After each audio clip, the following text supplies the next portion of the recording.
Go to you, sir. Here we go. Quiet, numbskulls, I'm broadcasting. This here is a true story about crossing the pond at night in the world's smallest cockpit on the tanker through the weather. Oh, and to the tanker crew who did that, thanks a lot. We really appreciated that. I'm just kidding. No, I'm not.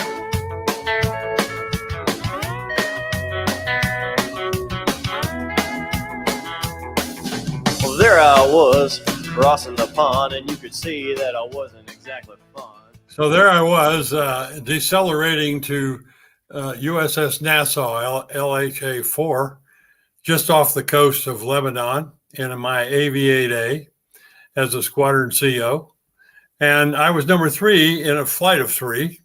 We had put my weakest pilot in the middle. My operations officer was in the lead, and he managed to land.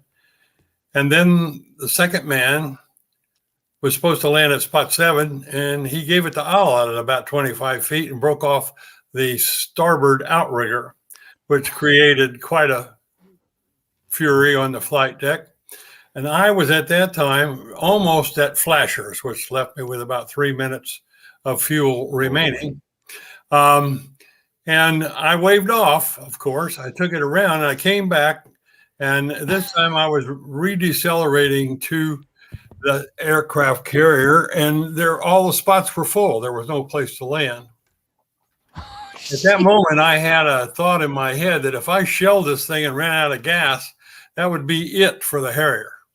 I mean, that we would never be able to do blue water ops again. We'd have to have a bingo. We'd have to have a tank or all sorts of crap like the big decks do.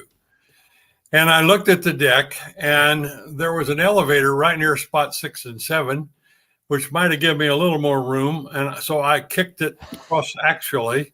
I think I may be the only pilot ever to land cross-axially with an AV-8A in between spot 6 and 7. For an old 34 pilot, it wasn't a big deal. But, and I remember my LSO saying, we got people down there. We got people down there. And I said, they'll get out of the way because it's going to get real hot. And I touched it down, and just as I sucked the power back, I flamed out.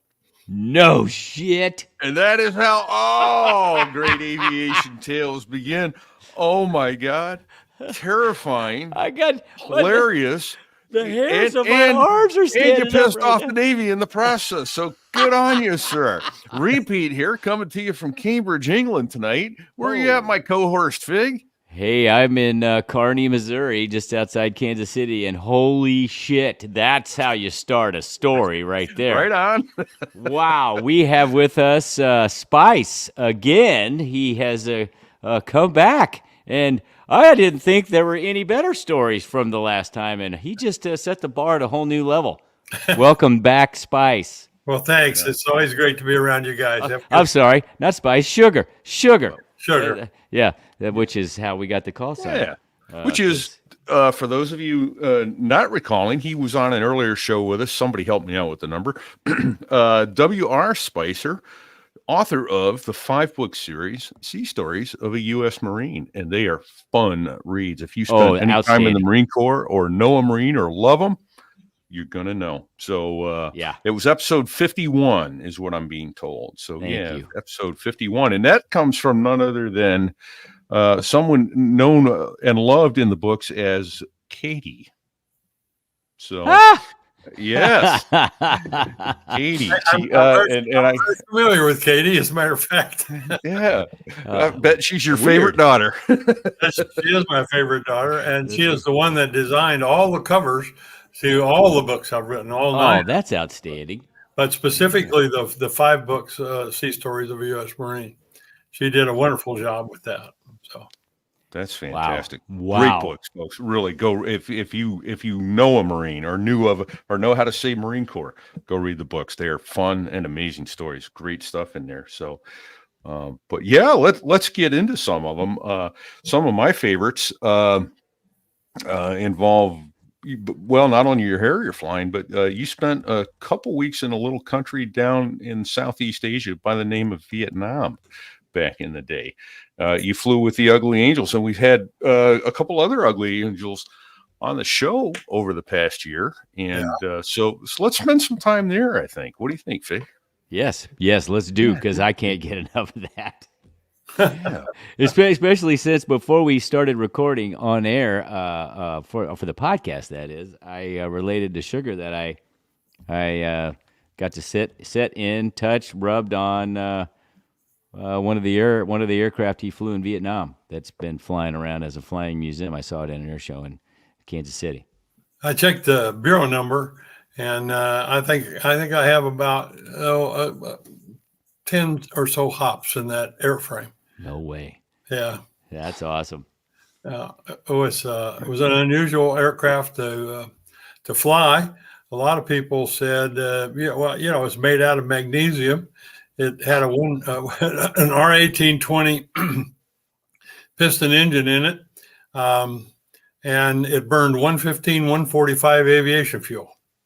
We used to crawl underneath the airplane when our Zippo lighters ran out of fuel and hit the petcock to drain a little gas out, where you'd take the gas sample in the morning, see if there's any water. And it did make your cigarettes taste funny, and it had an awful black smoke, but it lit your cigarette lighter. You could fill your Zippo with that stuff? Oh yeah, we did. When you could, we did. Oh, dear God. Now, here's the thing, though. I don't love that. I could be wrong, but I'm guessing that the health of your lungs was the least of your concerns when you're flying those missions in Vietnam. I remember landing at Quezon one time during the siege in '68, and I was waiting there for a load and some ammo, water stuff, and a couple of replacement guys for 881 north or south, one of the main zones. And this kid had on his helmet, it said something about Quezon could be hazardous to your health. Through smoking, Quezon could be hazardous to your health. That was so true. You didn't really worry about smoking, So. Oh, Nice. that's awesome. that could be a title. Well, one of the guys you interviewed, Ben Casio, was a squadron mate of mine, and of course I think told you all about him losing an eye. Yes, that was right at the beginning of the Battle of Dido in the summer of '68, and HMM 362 was on USS Iwo Jima, and we were in support of 2nd Battalion. 4th Marines, the Magnificent Bastards. Yes. We only had like 2 or 3 days to get everything, to get the squadron aboard the ship and the whole battalion, reinforced battalion, aboard the ship as well.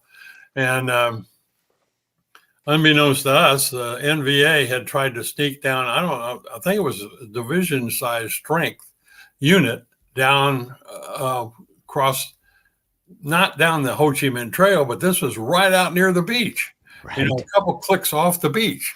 And I guess they thought that nobody would notice. We were on the Iwo Jima. We were just off the coast. The ship had to stay outside the artillery fan, because every once in a while when they got too close to the beach, they'd take artillery fire from across the DMZ at them. And of course, that scared shit out of the Navy. We managed to beg them to stay on the horizon, so they didn't get out there too far. But anyway, the battalion, we hadn't been on there more than about 24 hours, and the Special Landing Force commander said, we're going to put in a company of Marines. And so it was a big lift. I think we had 24 airplanes in the squadron. We had 14 airplanes in that lift. And we put them in as you went off the ship to the beach. We went to the mouth of the Quaviet River and went in about a click. And then there was a tributary. We call it Jones's Creek for lack of a better name. And you turned up that, and we took the Marines up there. We put them in, and they sat in. And somewhere along the way, they ran smack into a lead element of this NVA division. Oh, shit. And we had been flying quite a bit that day. Anyway, got back to the ship, and then they wanted an emergency extraction. It wasn't an extraction back to the ship. They just wanted to pull back because they'd walked into each other, and neither force was prepared for the fight that was going to ensue. Ooh. And so we had to get back in there in a hell of a hurry, and we picked them up. And we knew it was really bad news because they weren't bringing anything but their rifles and their water and the ammo. They left packs, you name it. And we rushed them back to a location closer to the mouth of Jones's Creek and dropped them off there. And they were consolidating. And a fellow named Biff Stedman and I were told to hang back as a medevac, and then somebody would relieve us. So we did. We landed just right on the riverbank, and we were waiting, hoping we didn't have any business. And finally, it was getting around 6 o'clock in the evening. We got a radio message to come back to the ship. That night medevac from the ship would now take the responsibility. And that night medevac lead was Ben Casio. And that was the night, wasn't it? Was that the night he lost his eye? Yeah. Oh boy. So anyway, the Ben and the wingman was a fellow named Robbie Robertson, who was a really good friend of mine as well. We used to spend 2 aircraft at night. Day medevac usually went single plane with a gunship. Night medevac, no gunships unless you needed them, and it was just 2 H-34s.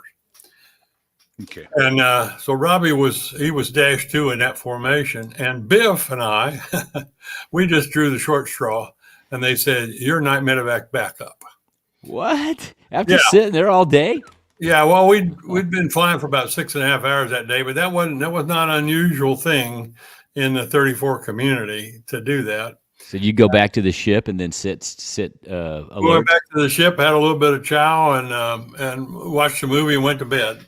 Okay. And sometime, I don't remember, well after taps, I heard Ben and Robbie cranking up on the flight deck. Well, we lived on the O2 level, so you could hear everything that was going on the flight deck. Sure. Okay. So And, that's the level right below the flight deck for. Yeah, it's the first deck below the flight deck. That's Thank the O2 level.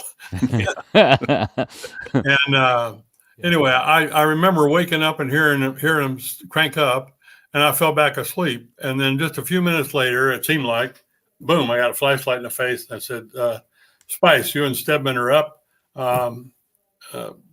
Casio just took grenades in the zone. Oh, shit. Bad deal.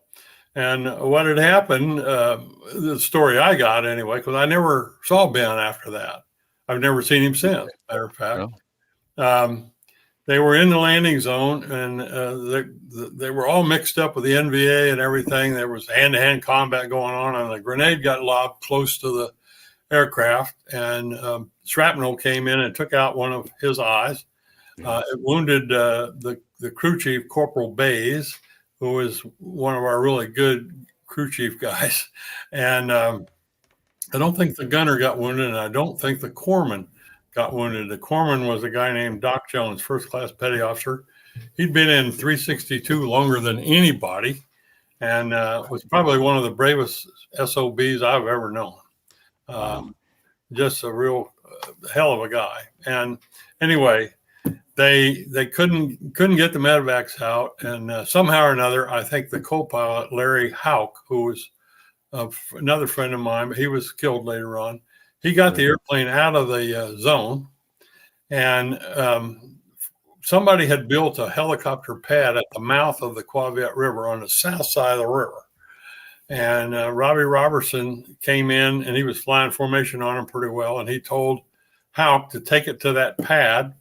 And he turned on his landing light, was flying beside him, and was illuminating the pad. So Hal could get it on the pad. And they landed both aircraft. They managed to get Casio out, Corporal Bays out, evacuate that aircraft. They left it there, and he came back to the ship. Well, in the meantime, they called and said, "You're on." So we went up to the flight. We were ready for a scramble start. We took off, and I remember the ship was heading away from the beach. It was a fairly moonless night, and I was still a co-pilot.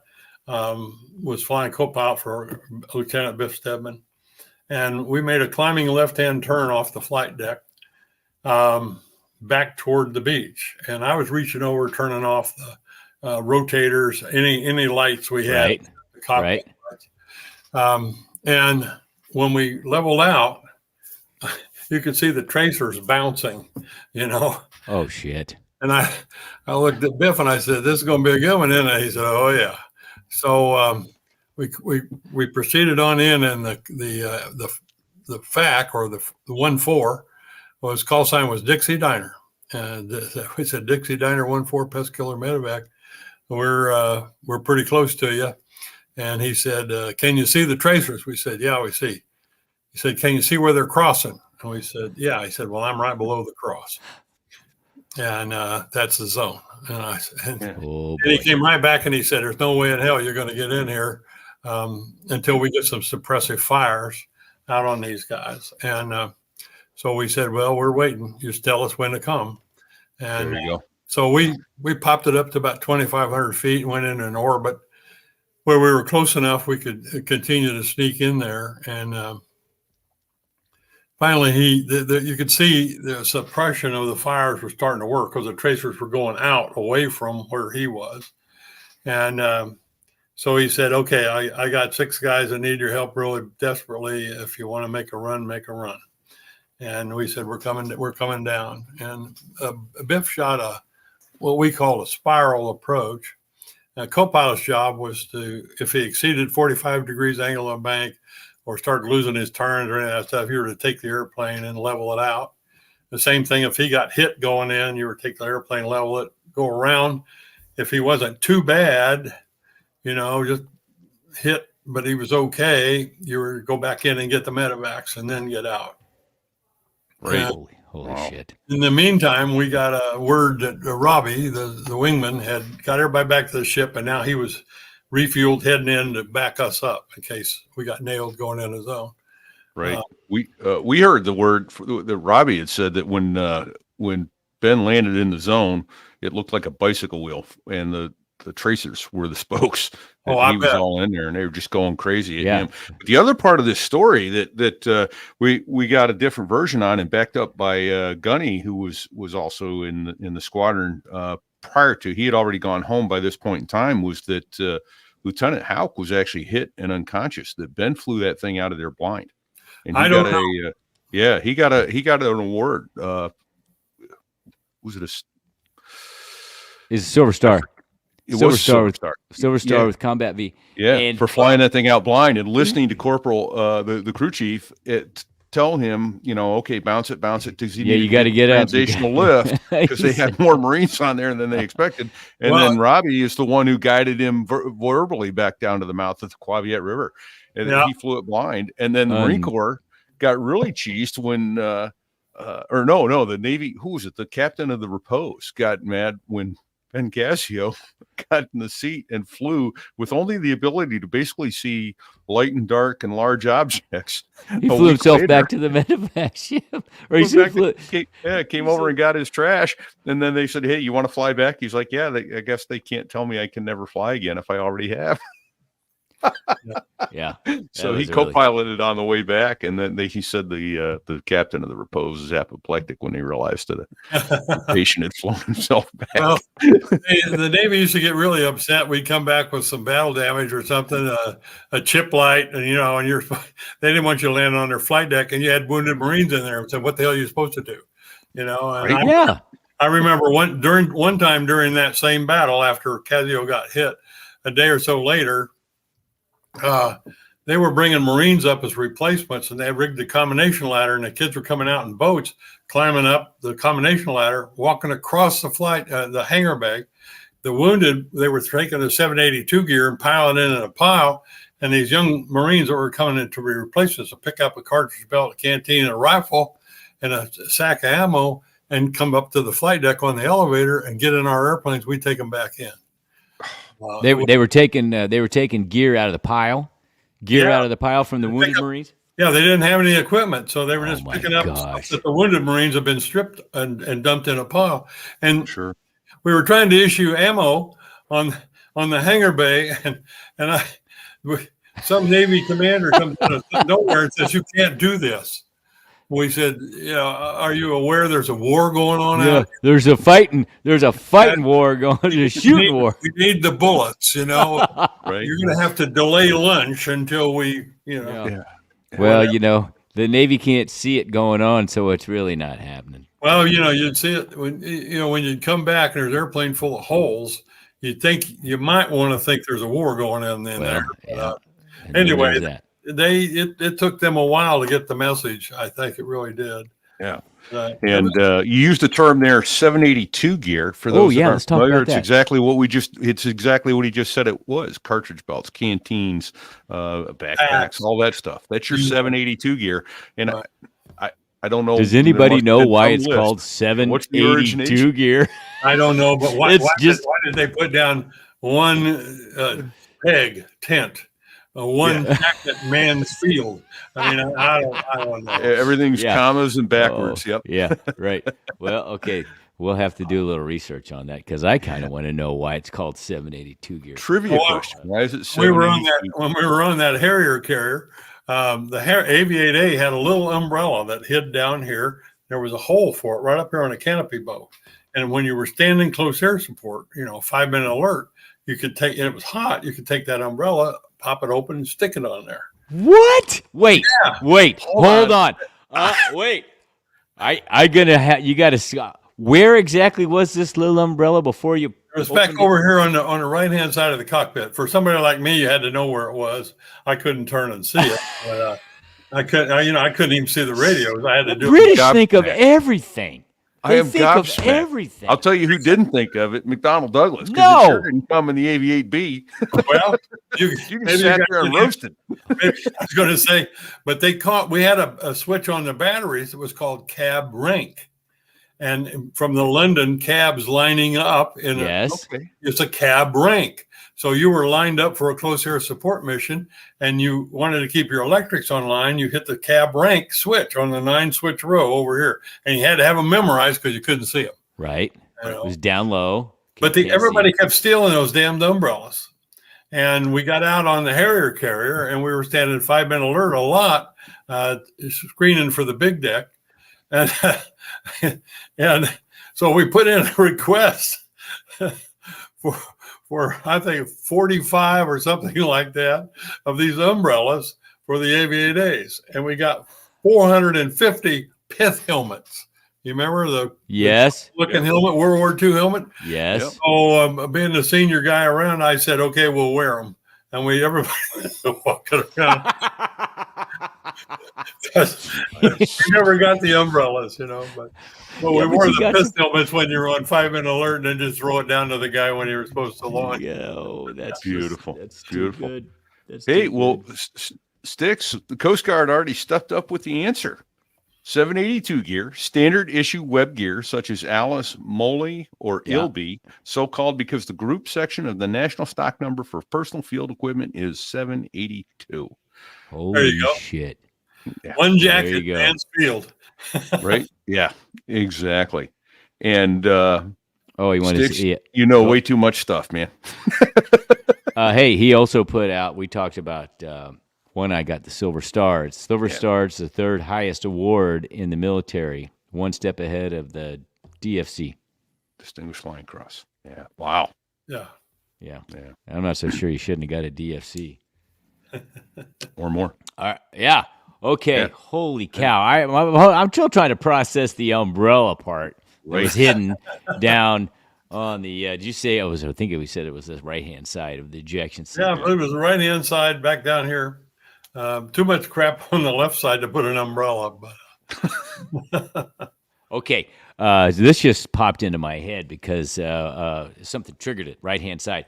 Okay, in the B model, the stencil seat, the ejection seat safety was underneath your right armpit. Right? yeah, you pull popped it up. Yeah. Okay, Yeah. and in your book, the Harrier pilot.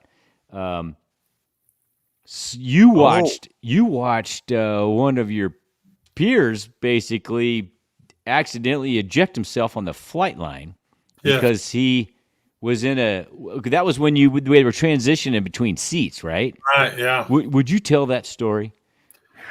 Well, we had the Martin Baker, which was pretty punishing to anybody my size. It automatically broke T12 if you ejected.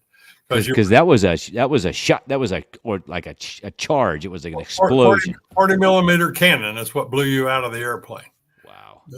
That's what it was, a 40 millimeter cannon. And anybody, 6 foot over 180 pounds, usually broke T12 when they went out. And it wasn't, it really wasn't very fast. Plus it had, I don't know, damn near a dozen connection points. It was really, there had to be a better solution, and Stencil came up with it. The first seat we got, if you were inverted and pulled the handle from like 100 feet, it would get you out in 1.7 or 7.8 or 8.7 seconds with a fully deployed chute. And it was a rocket seat, so it didn't just bang into you really bad like the 40 millimeter cannon. But anyway, we had a hell of a problem because they were doing them sort of one airplane at a time. And so if an airplane had a stencil seat in it, you could wear the American gear. If it didn't have a stencil seat in it, you wore the British gear. I like the British gear much better than the American gear because it had a breastplate and you used a diluter demand oxygen regulator. Yeah. And because the Harrier only had 5 liters, the Aviate only had 5 liters, a lot of times you were LOX limited on some of the things that you were going to do, particularly. Oh, no kidding. Oh, yeah. Translander or Transpac. You sort of tried to breathe a little bit less than you would. And Hold your breath a little there, would you? Yeah, you'd pull a glove off so that one glove off so you could watch your fingernails all the time. Oh, for the love of Pete. Oh, yeah, if you were by yourself.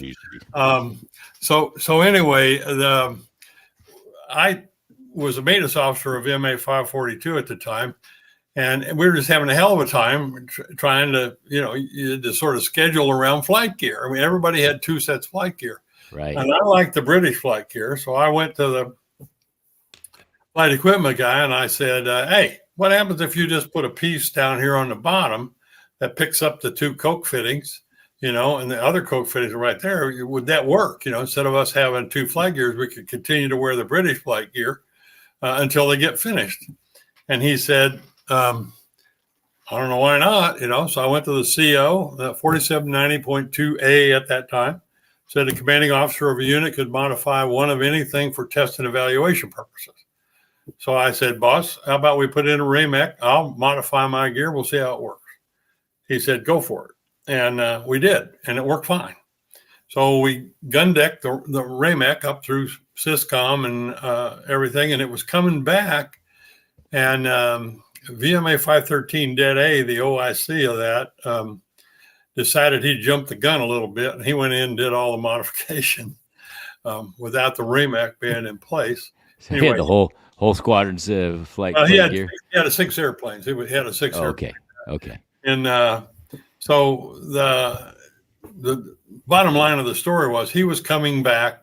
He had a stencil seat in the aircraft, and he had the modified British flight gear. And his oxygen mask, you didn't have any place to pin it at that time. Okay. Anyway, his oxygen mask was hanging down, and he did not fully arm the seat, or he forgot to arm the seat. I don't know which, but in any case, you had to kind of reach under the seat or over the seat to pull that handle up. If you were smaller, I guess you did it one way. For me, I just reached and pulled it up this way, right, straight up. My arm on top of the lever. Anyway, his seat wasn't fully safe.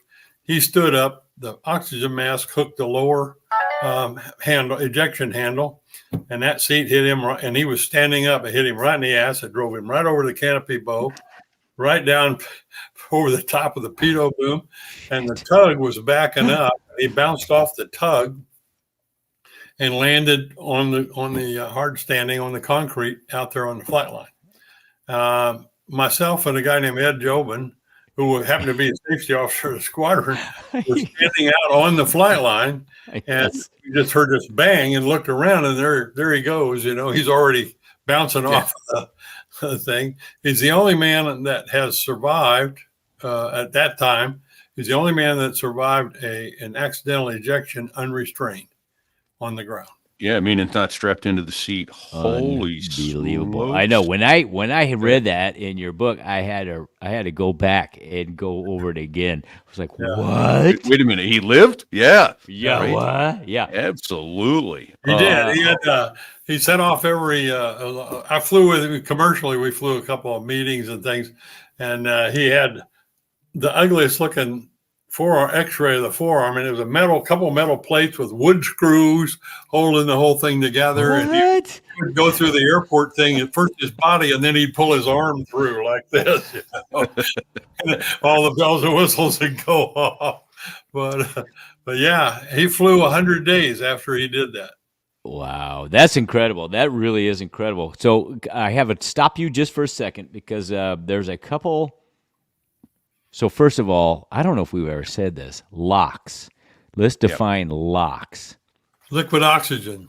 And so the B model, Or you eat it on a bagel with cream cheese, and it's terrific.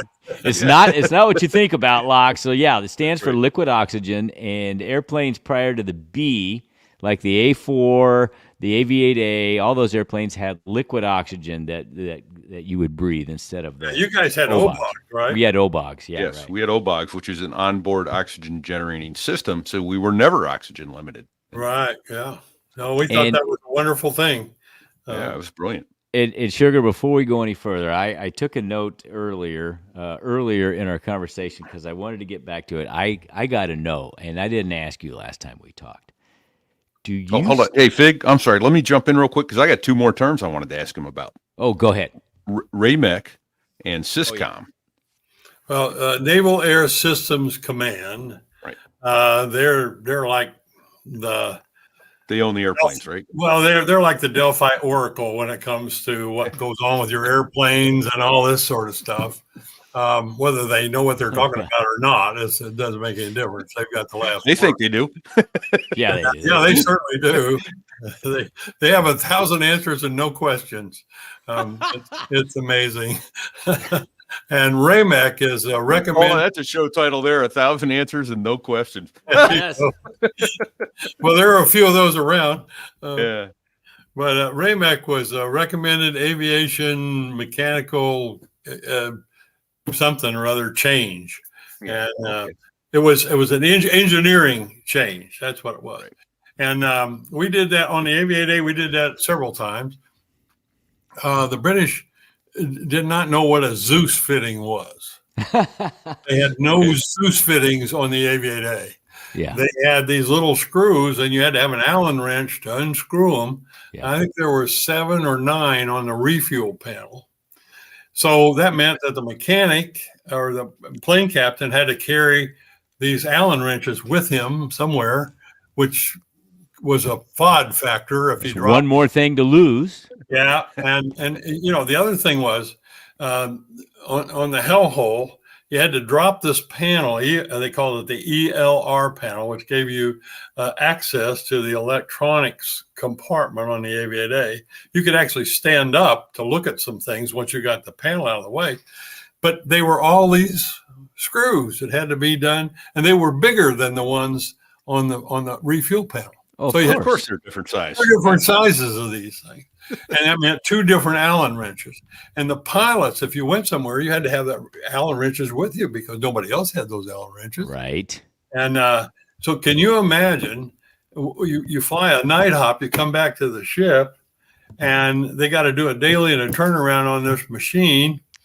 And it's at night on a flight deck, and you got a Marine laying on his back trying to undo these little Allen wrench screws, a dozen or more, out of this panel and drop the panel down.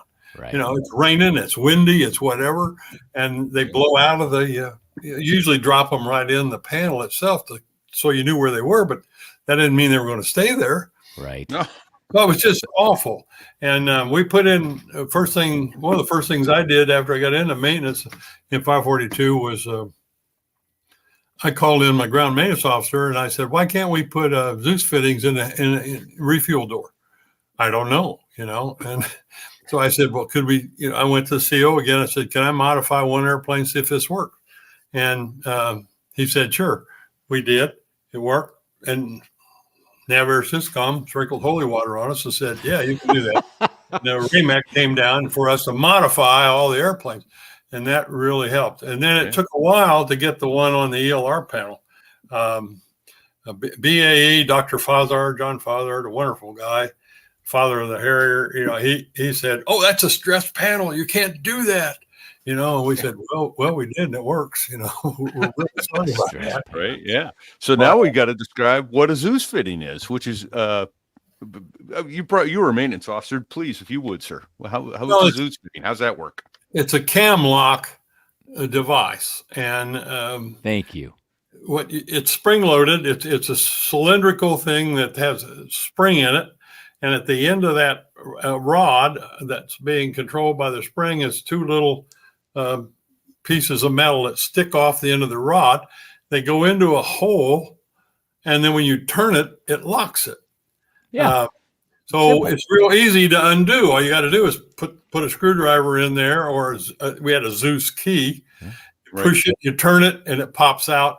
The thing's open, and you don't have all this pieces of stuff that could be FOD around your flight deck or on the ship deck, on the flight deck. So right. And the other cool thing, is it stays with the panel. Doesn't fall out. It doesn't fall out. It's right there. It's fitted into the metal of the panel. So awesome. All right. So I'm sorry to interrupt and get definitions on all those terms. Well, that's good. Yeah. I'm glad we did. Thank you. Okay. Yeah. Now here's my question. This goes way back. So, President Kennedy took your lighter that you bought for yourself for graduating from boot camp. And as you were leaving that command to go back to the fleet to actually go to Vietnam, the Admiral gave you another Zippo lighter with his flag on it, right? I still have it. Okay, that was my question. Do you still have the lighter? I still have that lighter, and I also have his card that I keep it in my jewelry box with my emblems and things. He had a card made up, and when things got screwed up, he would say, Spicer, give me a card. And I'd go to his at-sea cabin and get a card, and he'd come out and he'd write a note on it, and he'd say, deliver this to so-and-so, or take it down to the helo guy because he's going to helo this over to the ship, some other ship, part of the test group. Yeah. And it said, the Admiral wishes to apologize for the confusion and wants to remind you that he's a reasonably intelligent fellow, but he has a rather stupid staff. and that was Admiral Outlaw, Edward Cobb Outlaw. He was quite a character. Oh, that's outstanding. But I've got one of those cards. I kept it all these years. Well, I wonder. I can always think about that lighter, the lighter that you lost, and the lighter that you eventually got, and I wondered if you still had it. Well, thank you for that. I still have his lighter, and I put in the book about what the guys. There were about 40 enlisted men that were on the Admiral's staff, 6 Marines, and the rest were sailors.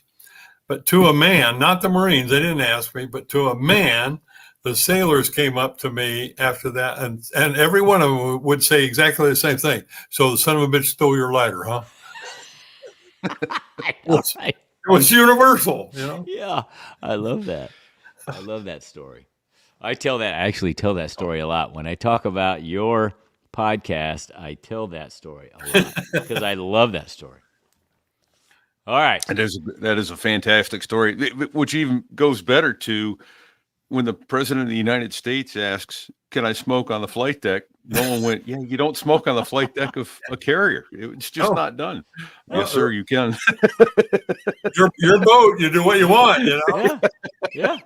But the race to get an ashtray and a lighter was. I love that story. I love the description of it in the book. I love. Just the whole thing. The glances back and forth. Everybody checking their pockets. Yeah. Right. Yeah, I remember Admiral Masterton looked at me like, "Help!" So, and I just handed him the lighter. I didn't even think about it. So. Oh, that's great. All right, I was having a thought when we were back talking a few minutes ago about the boat ops in the AV-8A. Well, yeah. I didn't write it down at the time because I was There too were busy no laughing at something. when we did the AV-8A, there were no landing aids whatsoever. Okay. For night operations, there weren't any at all. Oh, that's And terrifying.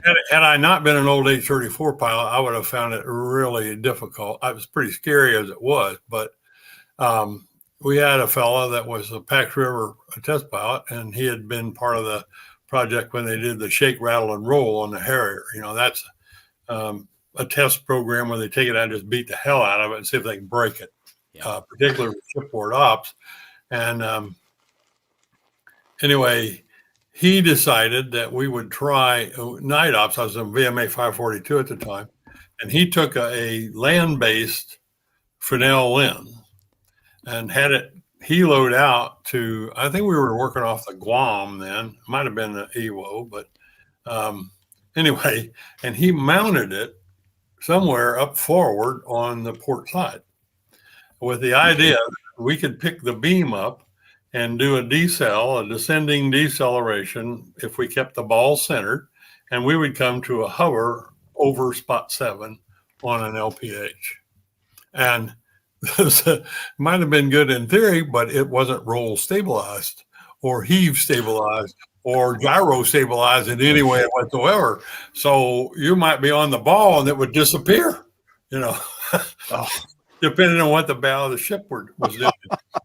And I was a rookie. I mean, there were guys had a lot more time in the Harrier than I did. I barely had 25 hours, and we went out and we day qualified, and then he rigged this thing up for night, and he launched 3 of us off, boom, boom, boom, and I was number 3, and the first 2 they came in there and they waved off. They went back to Cherry Point.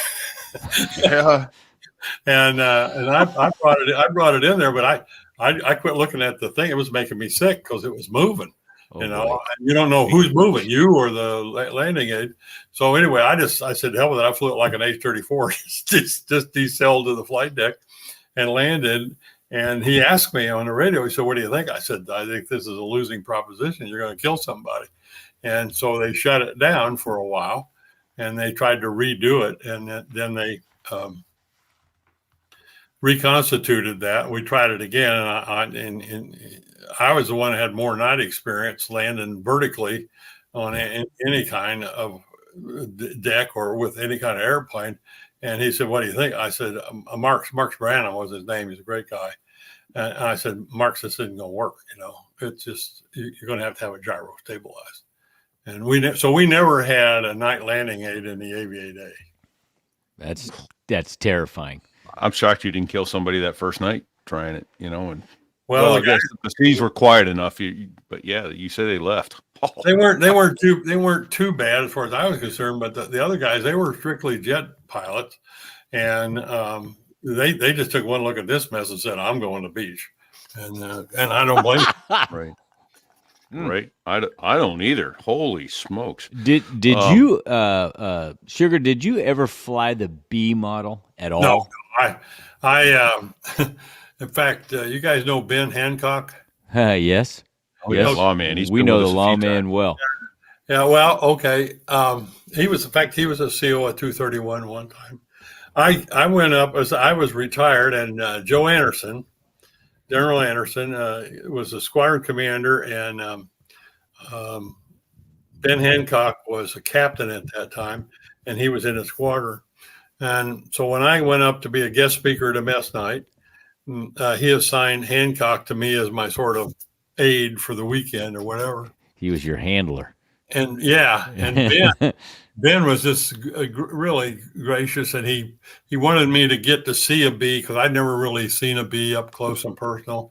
I'd never been in the cockpit. So he took me into the hangar and had power applied to this thing, and he's showing me all this gee whiz stuff, and I'm going, oh shit, I'm glad I wasn't trying to fly this thing. I'm not smart enough, to figure this out. And he said to me, he was showing me all the stuff in the HUD and how you drop your bombs and everything. And he said, I'm telling you, Colonel, it's just like flying a great big video game. And you're like, what the hell is that? And I said, well, Captain Hancock, what do you do when some discourteous son of a bitch stuffs a 50 right through your video game? How do you get the ordnance off? He said, oh, we'd have to go back. I said, no, it doesn't work that way, Ben. Those guys out there digging holes with their ribs need help. You don't ordnance back to the base. You got to figure out a way to put it on the target. That's right. Get the pressure off. And he said, well, we don't do that. He said, how'd you guys do it? And I said, we did it by airspeed, dive angle, and altitude. You had to pickle at that one point in space to hit the target. And I said, you went down there, airspeed, altitude, dive angle. You know, you got in so close, it looked like you could lean out of the cockpit and hit it with a big orange. And you pickle the bomb, then you put a whole bunch of G's on it until that white shit come off the end of your wingtips. Went around and did it again. I said, I call it the big orange theory. And he goes, oh, okay. So anyway, we had the mess night, and that went well. And I got through the speech and so on and so forth. And I'm going to go home on Monday morning, and I'm in Joe Anderson's office, and somebody's going to take me to Kingston to catch the airplane. Right. And Joe said, hey, Spice, you want a cup of coffee? I said, that'd be great. So he goes down to the ready room. He gets 2 cups of coffee. He comes back. He's laughing. I said, what's so funny? He said, they're down there talking about the big orange theory. I said, Ben Hancock asked me, he said, is that the way those guys really did it? And he said, yeah, it worked for them. So I couldn't believe all the stuff you guys had to manage and to be. I mean, that was just mind-boggling. You know? Well, I think it would be. Oh, sorry. Go ahead, Vic. I'm gonna say it's. I can't imagine what's going on in the cockpit of an F-35 now. Oh, right now, that's exactly what I was going to say. You know, I went back last year and I looked at the 35 the Harrier, and we never had this targeting pod that thing has on it now. Right. Oh man, that's whiz bang laser Targeting guiding pod, its own pods. Yeah, air radar. What the hell? I understand you could have 2 Harriers on either side of an F-35, and he can drop your ordnance and hit the target. Is that right? I don't. I don't know. But this is all pretty whiz bang. It's all witch doctor shit now, man. I think about the fact that the helmet costs $300,000, and we used to drop mine frequently on the ground. Yeah. Right. Exactly. Oh man. Well, so let me ask one other quick question, and then we'll need to take a quick break after that. But then I want to come back and talk about how you were the right person and how it worked out that we did some serious proving of the Harriers as a weapon system. You got the rumor at one point, and I don't know if it ever got past rumor or what have you, but you were in 231, which was the Harrier rag at the time. And there was rumor that they were going to take you rotor heads out. Was that? Oh yeah. And then you went and stood up for yourself and said, what are you, nuts? And I think that'll prove, if you could tell us a little bit about that. First of all, kudos to you for standing up for yourself. And then I'd like to come back and talk about why you were that guy that was a key instrument. You want to do that now, or you're taking? Yes, sir. Yeah, and then we'll start with that story. So if I remember right, what led up to they said you Hilo guys are gonna there was a couple mishaps or a mishap, and then we had right? I was assigned to VMA 231 in the FAM class. It was pretty early on in the program. They didn't really have a syllabus or any of that sort of stuff. We had a month of ground school, taxi hop, acceleration hop, and then you flew the airplane. Yeah, no simulator, no 2-seaters. It was walk, jog, run, fly, basically, right? Yeah, pretty much. I just want to say good luck. We're all counting on you. Yeah. Don't be nervous. Everything depends on you.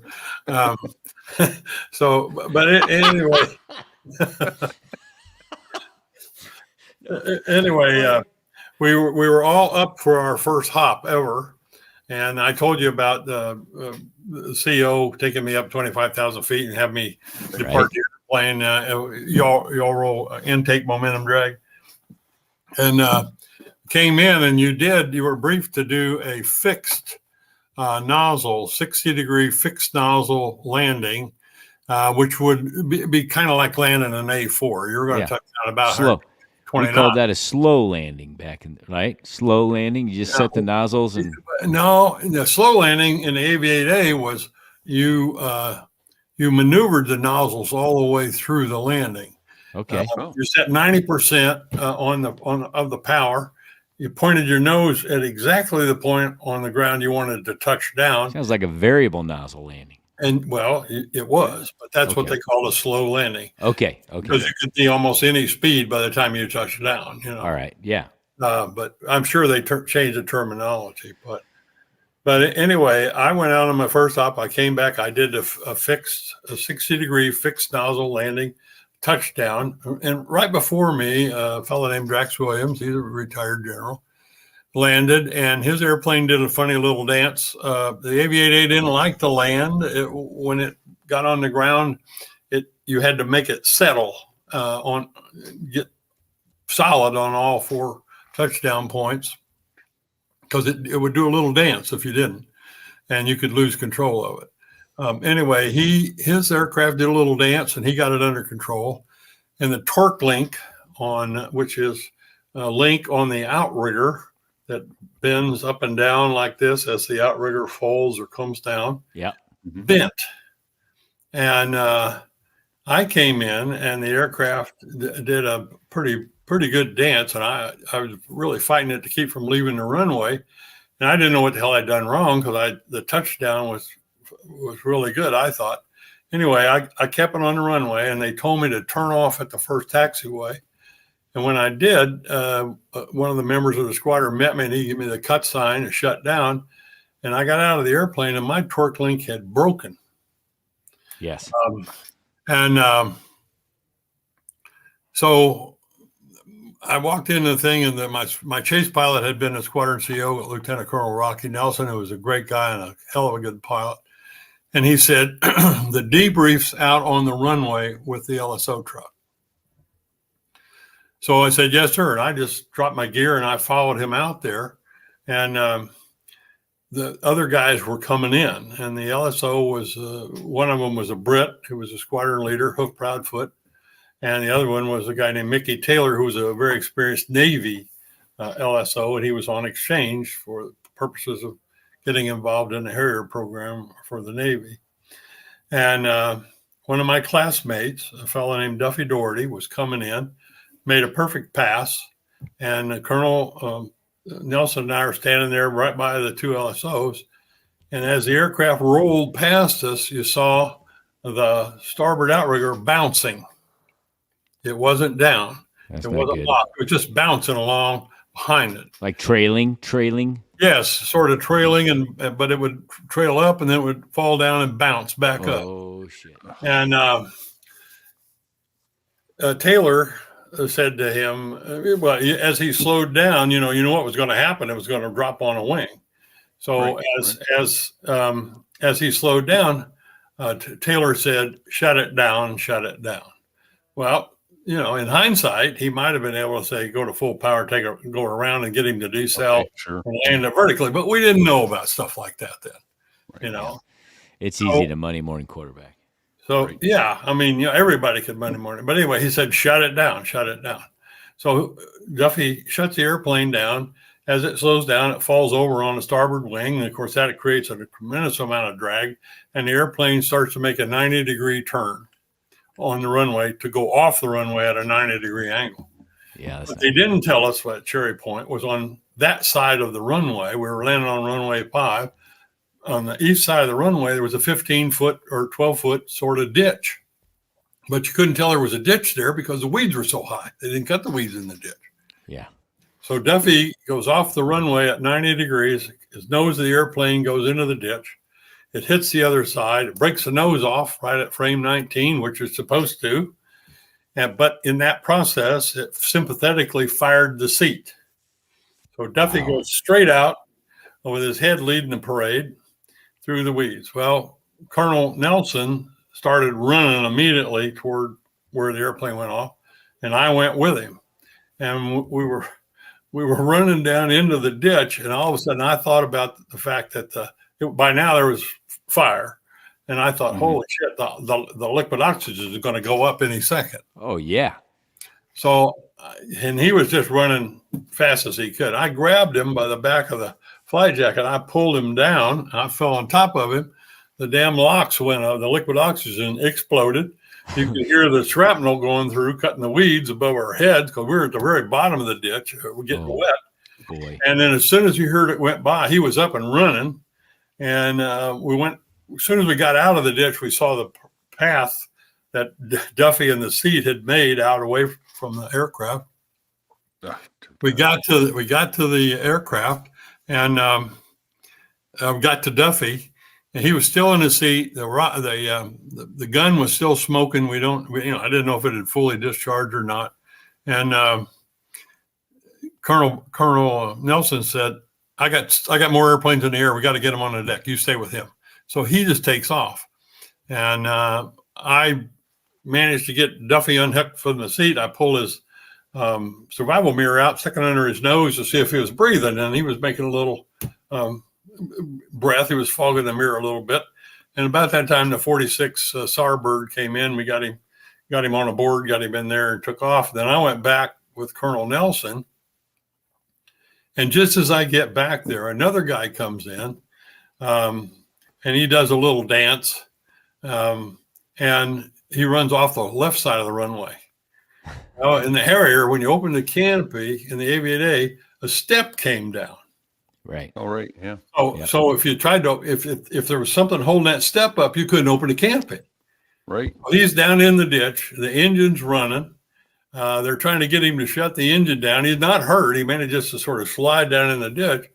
But because the engine just sucking up every bit of mud, rocks, whatever it could, it's fought, and it finally dies. Well, he was a helicopter pilot, and Duffy was a helicopter pilot, and I was a helicopter pilot.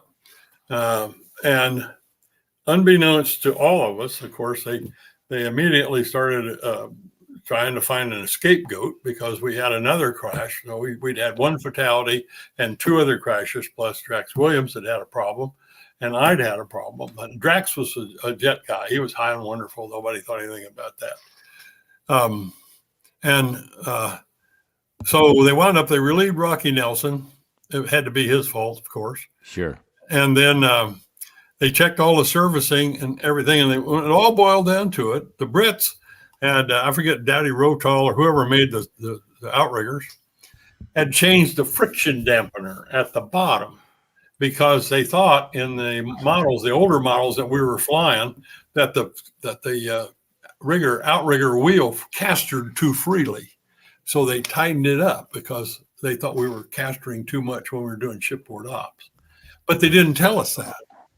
Yeah. The other thing was, if you take this little tiny wheel about this big, going from 0 to 120 knots, I don't know how many revolutions per minute that would have been on that little wheel. Yeah. If it didn't bounce up or something, it's going to shimmy. So it generated more than 275,000 torque pounds of thrust, and it just ripped the damned outrigger right out of the wing where it was mounted. So, so if you look at a picture of a Harrier, an Aviate especially, that wheel is probably 6 inches in diameter. Yeah, well, maybe a little bit more, maybe 8 or 9, but not much more than that. Yeah. So anyway, they didn't tell us that. We didn't find that out until it was too late. Well, in the process of trying to figure out what the hell happened, their lordships relieved Colonel Nelson, just run him out, just awful. And then they decided they were going to throw everybody with helicopter time in their logbook out of the Harrier program. And I had been recruited by Colonel. That'll fix it. Yep. Yeah. Oh, yeah. That'll fix it for sure. He can't fly, And Colonel Jim Orr had recruited me into the Harrier program. He came into VMAT 203, the A4 squadron, and I was just transitioning to A4s. I had the MOS. I'd done everything. And he asked me, he said, "How'd you like to fly Harriers?" And I put it in the book. I didn't really realize I was speaking. And I said, yes, before I realized it. And he said, "Well, because I'm looking for a guy just like you." And he was looking for somebody with mixed time, Right. and I had enough of both. Well, anyway, in the brouhaha and all the crap that was going on, Drax Williams, a good friend of mine, he was assistant ops officer, I think, of the squadron at the time. He called me and he said, "Bill, they're gonna kick you out of the program, and out of the 10 pilots that are under training for this class, you're rated number 1." And I said, "What do you mean they're going to kick me out of the program?" He said, "They're going to kick you out of the program because you're a helicopter pilot." I said, "God damn it, I've done everything I can possibly do to prove that I'm an A4 pilot. I've hit the boat, I've done the whole syllabus, and so forth." And I said, "If they tell me that they're going to dismiss me from that program, I will request mass all the way to the Commandant of the Marine Corps if I have to, because I want the reasons in writing that I'm being dismissed." Right. And they said, "Oh." Oh. And so that word quickly got up through the group commander, and I was requested to show up in front of him. And I went up expecting to do the usual rug dance, and he said, "What are you talking about?" And I told him, I said, "I think if you do this, I will request mass all the way to the Commandant of the Marine Corps, and I want to see the reasons in writing, because I have filled every qualification that there is, and I consider this a direct professional affront based on nothing." Boom. And their lordships gurgled on that one for a couple of days. Yeah. And then they just sort of said, "Well, we'll get back to you on this one," And I said, "Okay." And so they sent me. They disbanded our class, and they sent me down to 203. And a guy that was the CO there, I'd worked for him before. I'd been his maintenance officer before we came to the Harrier program. And he said, "I need flight time, Spice. I'm going to give you a jet and a gas packet and go get as much as you can. Fly the son of a bitch into phase." And I flew a couple of them into phase. In fact, in November 1974, I think I flew 70 hours in an A4. That's Wow. Anyway, That's a lot of flying in a single seat jet.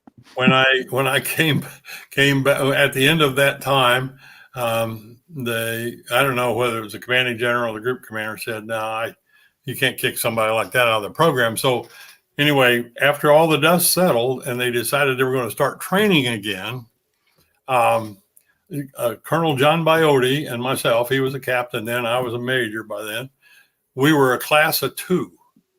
And 203 we were supposed to train in 203. And 203 with the senior guy that come back was John Gibson, and he'd been on exchange with the RAF, and he was supposed to be the guru, teach you how to all this stuff. And so they didn't have a syllabus, nothing was written down, and they had brand new Block 4 airplanes. They smelled like a new car when you got in them. Wow. And they didn't have the old INAS and all that other crap, the British crap. And so John Gibson and Joe Anderson would fly 2 brand new airplanes down to Bogue Field. And John Biote and I would drive the paddle truck down there with our flight gear. And they would have burned down light enough that we could start doing VSOL things right away. And we would sit on the tailgate of the pickup truck, of the paddle truck, and they would brief us, and they'd say, "Okay, we want you to do a vertical takeoff to an accelerating transition, go around, do a decelerating transition to a hover, stop at the 2 board and land vertically." Well, okay. And so that's how we went through FAM.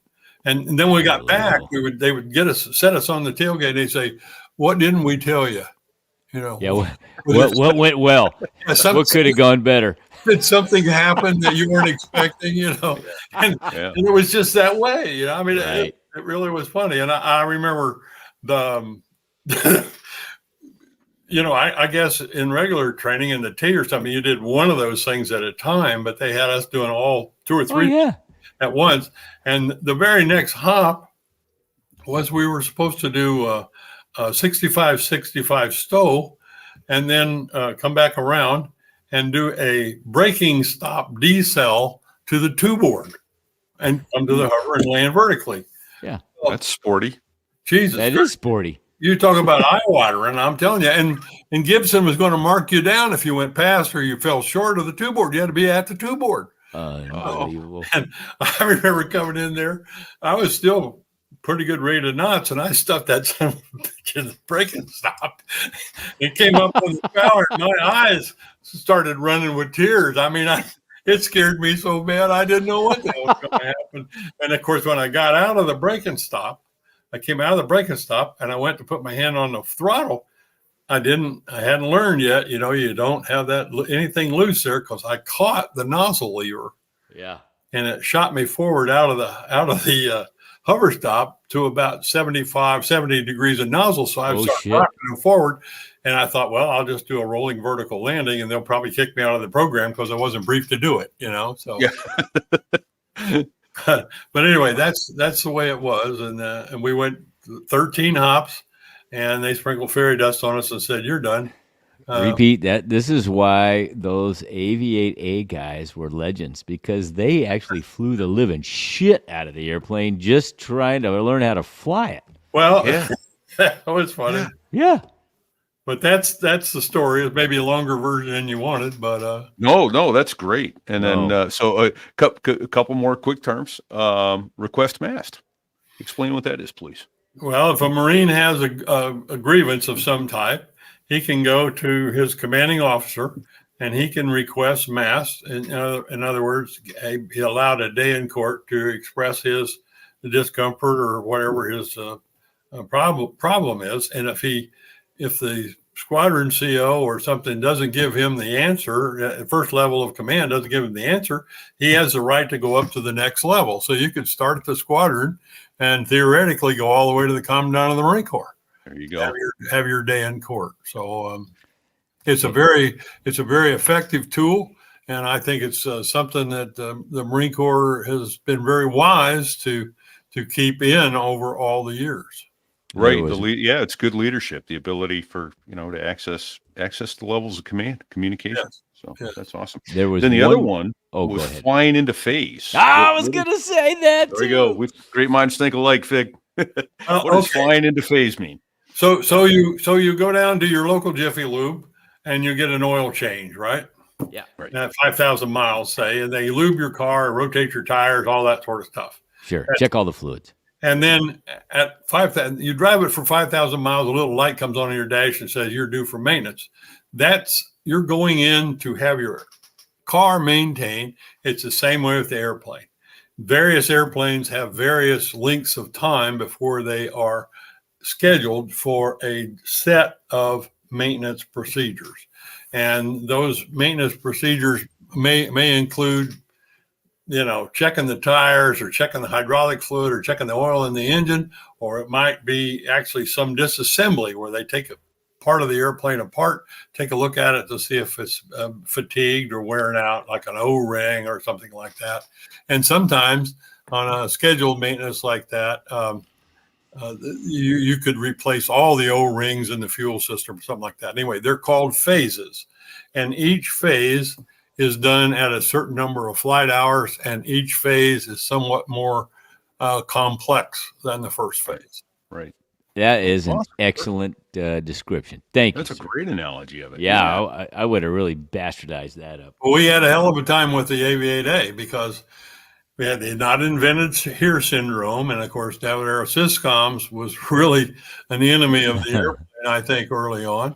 And so we had 5 phases of 25 hours. Oh, we were wearing out the bolts and the nuts, undoing them to see if anything was broken. Right. So we begged them and pleaded, to lengthen it. I said, this thing's like a bayonet. You can't really hurt it very much, Yeah. And we put in Ramek after Ramek after Ramek. And finally, we wound up with 4 50-hour phases. And I think that was the last. But a lot of the other airplanes, like an A4 or something, I think it was 100 hours. Right. Okay. Yeah. Sure. Yeah. Right. All right. Well, let's take a minute to thank the people that help us bring the show to you every week. And let me ask you, listeners, to please at least go give these sponsors a look. They're putting themselves out there to help you get good content, and we are grateful to them. So if you will give them at least a look-see, I think you'll like some of these products that we're putting in front of your eyes and ears each week. So we'll about 2 minutes and 23 seconds if you need to make a quick head call or something like that, sir, and we'll be back. Okay. If your schedule feels as crazy as an aerobatic routine in midair, I might just have something for you. Imagine having a parachute with over 40 recipes dropping in every week. A parachute that ensures that you don't crash and burn at dinner time. And you know the feeling when you soar through the cool, crisp autumn air? That's the same burst of freshness that you get with HelloFresh's in-season ingredients. We're talking peak ripeness that you can taste, folks. Now, I hear some of you fellow pilots muttering, but the pre-flight check's in the kitchen. Well, don't worry. No more navigating grocery aisles or decoding cryptic recipes. HelloFresh sends you pre-portioned ingredients with easy-to-follow, illustrated, step-by-step recipe cards. It's like having your own ground crew for cooking. And for those days when you've got to bolt faster than a Cessna from a thunderstorm, HelloFresh has quick and easy options, including 15-minute meals, less time than it takes you to taxi up and fuel up your bird. And as the leaves change colors and that fresh fall breeze flows, you can even indulge in their limited time fall flavors from the HelloFresh market.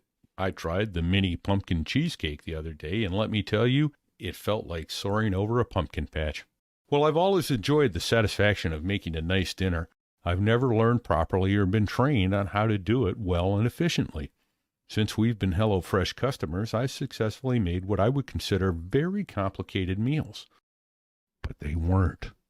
My kids are impressed, and I'm not about to tell them it's as simple as following a pre-start checklist with photos to keep you from augering in on your first attempt. Before I sign off, fellow pilots, here's a deal that's smoother than a perfect landing. Go to HelloFresh.com/50, so there I was, and use code 50, so there I was, for 50% off plus free shipping. I'll repeat for those still circling the airfield, HelloFresh.com/50, so there I was, and use code 50, so there I was, for 50% off plus free shipping. Trust me, it's America's #1 meal kit for a reason. Safe flights and tasty bites to you all.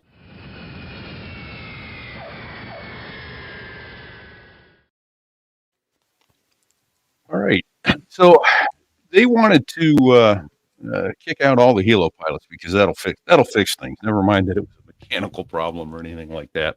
And as Fig said, I think before we started recording, we feel like we know you, having read your books. Oh my gosh! You enlisted in the Marine Corps in '63. You went out to the West Coast. Which was kind of unusual. You were an Indiana boy and went out to should have gone to Paris Island by all. Yeah, should have gone to Paris Island, but instead went to San Diego. Then that kind of changed the whole course of your life because you became an admiral's orderly, and that must have been cool to be a PFC Lance Corporal and a fly on the wall in some of those high level meetings in and of itself. But then it got you to see so many things that you would have never otherwise seen, and set your ambitions at. You were a grunt, you literally yanked out of a ditch, sent off to OCS and then to flight school, and got to fly helicopters, but with the Brits. So that exposure, flying on and off of helicopter carriers, and then doing it in Vietnam, got you some experience that I think was instrumental. So I'd love for you to talk a little bit about what it is that you found yourself doing with the Harrier. What was the Marine Corps trying to do with the Harrier, and what were you tasked with doing with the Harrier? And I think we'll come to see pretty quickly you were one of the few people uniquely positioned to help prove that concept. No, he was supposed to be there doing that. That's the way I absolutely. I mean, you were the guy. So a lot of questions in there. You were the guy. Yeah. A lot of questions in there, but I guess if we could, get your perspective on the early days of the Harrier and how you saw it, and how you said before you knew it, you were saying yes, you wanted to fly it. That's true. I based on my contemporaries, there were only a couple of guys that probably had the same outlook that I did. But because I was ex-enlisted, because I'd been in on the ground, I knew how critical close air support was, and that it was the glue that held the air-ground team together. And when we went in Vietnam, we had the A4, and we had what they called a SATS field. You guys know what I'm talking about, a short airfield for tactical whatever, made out of Marsden matting. And it was portable to a degree, but not portable where you could put it down one day and pick it up and move it the next. So they put that in Chu Lai, which was about 60 or so miles south of Da Nang. And the bulk of the Marine fighting, 3rd Division, was up in what they called Leatherneck Square, which was right against the North Vietnamese border and the DMZ. Khe Sanh, Con Thien, the Rock Pile, the Razorback, all those places were right up there within gun range of the North Vietnamese. So most of the close air support work for the Marines had to be there. And the guys were taken off in Chu Lai, which was 60 miles below Da Nang, and it was about another 60 miles or so up to the border north of Da Nang. So the response time for somebody on a 5-minute close air support alert, he's going to have to fly about 90 miles with his ordnance on once he got the call and get on station and get briefed and then drop the ordnance. The time started stretching out. It was 30 minutes or better, and so on and so forth. So if you had ever been laying on the ground with your ribs trying to dig in a little deeper, needing close air support, and 30 minutes is as soon as the guy could get there. It's an eternity. Well, it was a lifetime, and in many cases, it was a lifetime for a lot of guys. Right. Yeah. So the grunts quite logically started saying, "What the hell good are you? God damn it, we call you, you can't get there." You know, and so their lordships decided we better figure out a way to get there quicker. And they started looking around the world and on airplanes. And the only thing that could do that was an airplane called a Harrier. And now hold on a second. I know why, but I want you to explain why is it that that's the only airplane that could get there quicker? The Harrier had the ability to take off or land vertically, or take off in a very short distance and land in a very short distance. It was called a V-stall aircraft, very short takeoff or landing, or vertical takeoff and landing. And the British, the Royal Air Force, were the only ones that had that. And of course, they did not employ that airplane anywhere near what the Marine Corps was going to use it for. But if you took the Harrier and you stationed it close enough to the forward edge of the battlefield, the FIBA, as they would say, the FIBA, then that airplane had the ability to get aircraft or airborne so fast that you're talking about a 10-minute response time or even a 5-minute response time, as long as you kept it outside the fan of the artillery fan of the bad guys, so you didn't have to defend it, because that takes more people and more everything else. And so the problem was that this country knew nothing about that. The rest of the world basically didn't know about that. The Royal Air Force used it for a deep interdiction type mission, bombing airfields and all that sort of crap. But we wanted to use it for close air support. We wanted to be able to use it off of a ship.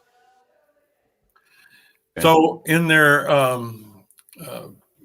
Colonel Tom Miller and Colonel Bud Isles were at headquarters of Marine Corps somewhere or another, and I think they were both test pilots. Anyway, they said, we got to have a look at this airplane. So they went to England, and I remember Dr. Fozzard and John Farley telling me that it was really kind of strange. These two guys just showed up at their door one day, knocked on the door, and said, we're from the United States Marine Corps, and we want to fly your airplane. At a Dunsfold, at this, the little airfield test facility they had. And so they had a little conversation and said, well, okay, we'll work it out. But anyway, make a long story short, these guys said, this will work. We just got to prove that it works. And that's why we were so ill prepared to train, because we needed the aircraft. I think the buy was 260 some, and there was no money in there for training, simulation, any of that sort of stuff. Just give it an airplane. Here's an airplane. Go do it. and when they first started, these C-141s would come in from England, and they drop the ramp, and out would roll a fuselage, a tailplane, an engine on a stand, and a wing. And we had a crew there. Parts is parts. Here's some parts. Figure it out. They started putting it together. Yeah, it was kind of like a Matty Mattel build your own war machine thing, And they would get one together and crank it up, and they say, "Oh shit, this works!" It's the engine. So somebody's got to go fly it. And we had a couple of Brit exchange guys that knew how to fly it, so they would fly it, and then they'd come back and say, "Wait, what? It's good. Take it. You can do it." And they just kind of turn you loose, and that was. But we had to prove the concept. Right. We got asked to do some incredibly strange things. And we did them. The fuel probe bolted on. You had to, if you were going to aerial refuel, you had to bolt the probe on, but it had an airfoil on it. And what it did was it changed the flight characteristics of the aircraft. So if you had 120-gallon drop tanks and some bombs on board, and maybe 240 rounds of 30 millimeter HEI, and you went up to hit the tanker and come back, take a run on a banner, and then go drop a bomb somewhere, which was a lot of things they asked us to do all in one hop. Yeah. And you came off the perch when you got the low reversal and really slammed some G's on it. So I bet you to depart because of the drag. That foil on the probe developed a lift factor. And you couldn't overcome it. It would just boom. It would just snap, and things like that. But there were all sorts of things like that we didn't know about, Yeah. And although a lot of guys in that program were test pilots and they were excellent pilots, even they didn't, realize some of the things that would happen. And I remember when I got into the program, they gave me my NATOPS manual, which was the thinnest NATOPS manual I'd ever seen. It was about, I guess maybe half an inch thick. Yeah. And then the emergency pocket checklist, 9 pages, which you put in your G suit pocket, So it had 8 pages. And on page 4, I think it was, in NATOPS manual, they got those hazard things, a big bold printing. It said, warning, do not attempt 360 degree, do not attempt full stick deflection aileron rolls above 360 knots. Well, being the guys that we were, we said, well, what the hell is that for? What do they mean by that? So that's for the average guy. Very quietly, I think one by one, I had it out at 25,000 feet one day, and I thought, well, that doesn't make any sense. Why can't you do that? Well, the rate of roll on an AVA day was greater than 360 degrees. Yeah, a second. Yeah, a second. Yeah, it banged your head off the canopy. Right. It's like an A4. I wound that beauty up to about 4 1/4 and hit that stick over, and boom. I went around 2 times so fast I didn't even realize what was happening. And then the nose started coming around in big arcs, and then it swapped ends, and I had fire coming out the go in, and I thought, this is not good. It's going to compressor stall. So I shut it down, and the OAVA was great. If you didn't mess with it, you just put everything in the middle and set still. It would be like it would gyrate around, but eventually become straight down like a yard dart, Yeah, yeah. And then the ram air turbine came out, and so you had hydraulic power, and you could start pulling up and get a positive vector on the thing. And if everything looked good, you'd come around the horn and hit the igniters, and boom, it'd take off again, and you'd fly back to the base and say, well, I departed a little bit. Maybe you want to do a boroscope on the engine. But what I found out was the first time, only time I really did that was I got back and I was in the locker room changing clothes, and this one fella, his name was Joe Gallo. He was also a former helicopter pilot. I said, "Hey, Joe, that thing on page 4, it says don't do." He said, "Oh yeah, you did it, didn't you?" And I said, well, yeah, I did. He said, well, what altitude were you when you tried it? I said, 25,000. He said, what'd you get it out? I said, well, about 3,000 feet.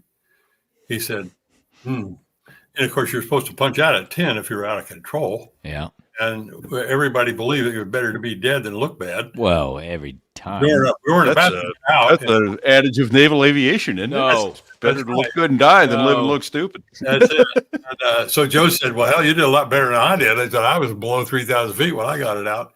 And there was this one first lieutenant named Winnie Rohrbaugh. He wound up working for Eastern Airlines. He was in the John, and he yelled, hell, you guys are champions. I almost broke 1,000 feet over to Pamlico Sound. Holy shit. But- See? But they would, the very next day, you might be tasked to go out and land on Lyman Road at Camp Lejeune, and they had, It seems like you were constantly being offered up to give these demonstrations, right? Performance demonstrations, oh yeah, capability, CAPEX, capability exercises, right? Constantly. You do a single plane beast all display. And I think it was 1976. I think the Harrier did a display almost across this nation, almost every weekend from the 1st of April to the 31st of October. Wow. I did my first air show at Deer Valley Airfield outside of Phoenix.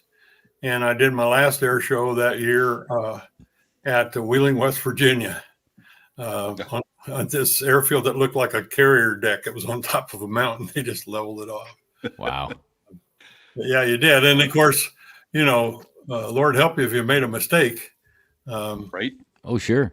Because it was over, Yep. But and then people, you wanted for people to see what that airplane could do, and I had a deep burning desire to make sure that the concept was going to be proved. So every exercise we had, flying out of LZ Bluebird down at Camp Lejeune, yeah. Yeah, or even out at the stumps, we finally started out there. We were working off an 800-foot margin matting strip. Yep. But just to get the grunts to know that you could do it. And it didn't matter if you wanted me to do it from a road or a deck of a ship or whatever, we could do it.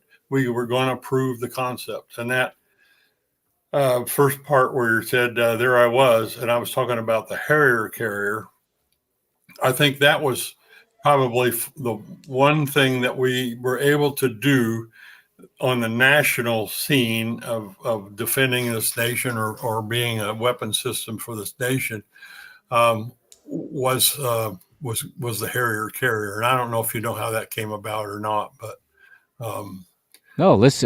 Can you? If you'd go into that. Yeah. I Can know you talk about how that came about? well, went on an exercise, and I know the Navy had things set differently for you when you first got there. well, I had the squadron, and I had done an Arctic Express cruise with the airplanes. Everybody wanted me to translant. I said, I'm not transplanting these young pilots. I had 9 brand new guys. I said, they need to know how to operate off of a ship, and we need to make sure that everybody knows what it's going to cost to have Harriers on the ship. You had Art Knowles with you, didn't you? Yes, I did. Chaos. Chaos is one of my boys. He's Spicer trained. Yeah. And anyway, so all of a sudden I get this phone call from my group commander. And we'd finished that cruise. We'd been back maybe 2 months, and he said, "How fast could you get aboard an LHA with your squadron and maybe one more?" I said, "When's the deck available?" He said, "I don't know." I said, "I'll get back to you." So he's, and 20 minutes later, the phone rang. He says, "Well, I don't know about that." He said, "But how much ordnance would you need?" I said, "What's my mission?" "I don't know. I'll get back to you." So this went on. Well, what had happened was the Navy was unable to keep 2 attack carriers in the Med, and that was a promise we'd made to the Allies that we would always keep 2 attack carriers in the Med. At that time, they had 1 in the Med and 1 in the IO. And so the Allies were yelling and screaming about this, and President Reagan said, "Hey, I'm tired of taking crap from these guys. What are you going to do? I need 2 carriers in the Med." So there was a cocktail party, supposedly. This is a story I heard. CNO, CMC, and SecDef, who was layman at the time. Yeah. We're at a cocktail party, and they were discussing this problem. And I don't know who said it, but somebody said, what if we grab a couple of those Harrier squadrons and stick them on an LHA and ran them out there? You think we could make them think that was a big deck carrier? And so that was the genesis of it. And I got called to go up to see FMF Lant, Deputy FMF Lant, which was General Vincent, and he'd been the wing commander. He's the guy that put me in the chair, and Right. so anyway, he said he'd be watching you closely, right? well, he was, and he had been. And anyway, he said, you did a good job on that northern thing. You did some things that they weren't ready to see. And that's what got the interest about this. And so anyway, myself, Colonel Williams, and Colonel Palmer Colonel Palmer was the group commander, and Colonel Williams was the other squadron commander. And we were standing there in front of General Vincent up in Norfolk. And he said, this is what we're thinking about doing. And then after he explained that, he told him, said, you guys can leave. And I thought, oh boy, here we go again, Yeah, right. Oh, he told me, he said, you've got a lot of shipboard experience. He said, I know you've served a lot as an admiral's orderly and so on and so forth. You got a lot of helicopter landings on the ship. He said, we've got to make this thing look like a big deck carrier. We got to do stuff nobody's ever seen before. And I said, well, what's my mission? What are my rules? He said, your rules are you have no rules. You just make it work. And so I said, okay. And we had done some different things on the first cruise. We were on the Iwo Jima going over, well, actually on the Saipan going over, mixing it up with the helicopters in the same pattern. They didn't want to do that, but we convinced them it could be done. And then we crossed deck to the Iwo and came back, and we did some different things there. But when we got ready to go aboard the Nassau, the Navy had brought a whole bunch of people over, flight deck personnel from big decks. And, big decks, you land, they taxi you forward, then they break the deck, and they drag you all back, and they get all this crap. And so when we first landed on the ship, I immediately dropped my flight gear, and I went right up to the captain, and I said, we had all these Harriers parked forward. I said, sir, we can't do this. I'll just tell you right now. We cannot do this. We have a system. I have a system. Myself and Major Anderson will show you how we will demonstrate the inherent mobility of this aircraft to never have an aircraft shut down on the bad side of the foul deck line. We will be able to launch or recover an aircraft 24/7. And I said, I just need your cooperation with this. And that's my job, is to make this work. And so he said, okay. And we had a meeting with the air boss and the handler and everything. We got down in flight deck control. And we used that little table with all the models, and we showed them, okay, this way, this way, this way. And this is the way everybody taxis. The aircraft, when it leaves its taxi position out to launch, it comes back, it recovers. It will continue to move until it gets to a spot you want to park it. And we will even back the airplanes into parking places. Well, this just blew their mind, because they're used to doing one thing at a time. You drag a helo out, you spread the blades, you crank the helo up and it launches. And it comes back, you shut it down on the spot, you fold the blades, you drag it over and you put it in the bone. And here we had no helos. We did have a SAR, 2 SAR 46s, but we had, I think it was 16 or 18 Harriers out there. And we had a forward bone and aft bone. And we could launch 4 airplanes in less than 100 seconds. And we could recover those 4 airplanes in under 2 minutes from the time the first one hit the brake. And we would land at spot 2, 4, 5, 6, and 7. As soon as you landed, you started taxiing. And if you were going to be parked in the aft bone, you went up and you went a whole circle around the flight deck. And you might be taxiing aft as one of your buddies is coming in to land on a spot, but you could do it. And that's how we made it work. And Sixth Fleet just couldn't believe that we could do that. I remember Admiral Kidd came down. They gave us a bunch of tests. And We passed all the tests, and we proved our usefulness because what we could do was we could go in and down in Lebanon was a good example. They had so many factions fighting in Lebanon, they didn't know who was on whose team. Right. They were thinking about evacuating all the Americans out of there. Well, we had boats because it was an LHA, but and well deck and everything. We didn't have any marine amphibious capability except those boats. So the boats could go in and load the people, and we could protect the ship and the boats with the Harrier, but we could get airborne so quickly we didn't need to have an airborne presence. If they used the big deck carrier, then those guys would have to be overhead while that was going on all the time, which was an overt presence, and they didn't want an overt presence. But we could launch 12 airplanes and just nothing flat. And so we could protect against fast patrol boats. We could protect against air-to-air. It was a lot of things. And they liked us so well, they kept us out there 103 consecutive days operating. Every time they had some new idea. Of course they did. Yeah. Well, I mean, every time the Navy, we were out there so long, the Navy gave us beer twice, you know. But every 45 days, you get 2 beers. every time they came up with a different idea to be able to use the Harrier, we were there, and they tasked us, and the deployment was open-ended, you know. And finally, the captain of the ship said, "Hey, look, I got to get these guys, you know, not us. He didn't care about us. It was his sailor. I got to get my seaman back into a port somewhere, for crying out loud." More proof, Colonel, that no good deed goes unpunished. Well, that's right. And we had a war with a big deck carrier and watered their eyes a little bit with our air defense capability. And so it was everything we got to do there. We'd been working to prove the concept. And here we had this center stage performance. And we managed to pull it off. And I think that's what really solidified let's go with the B. Let's get some more stuff in it, you know, like radars and all this other stuff. Right.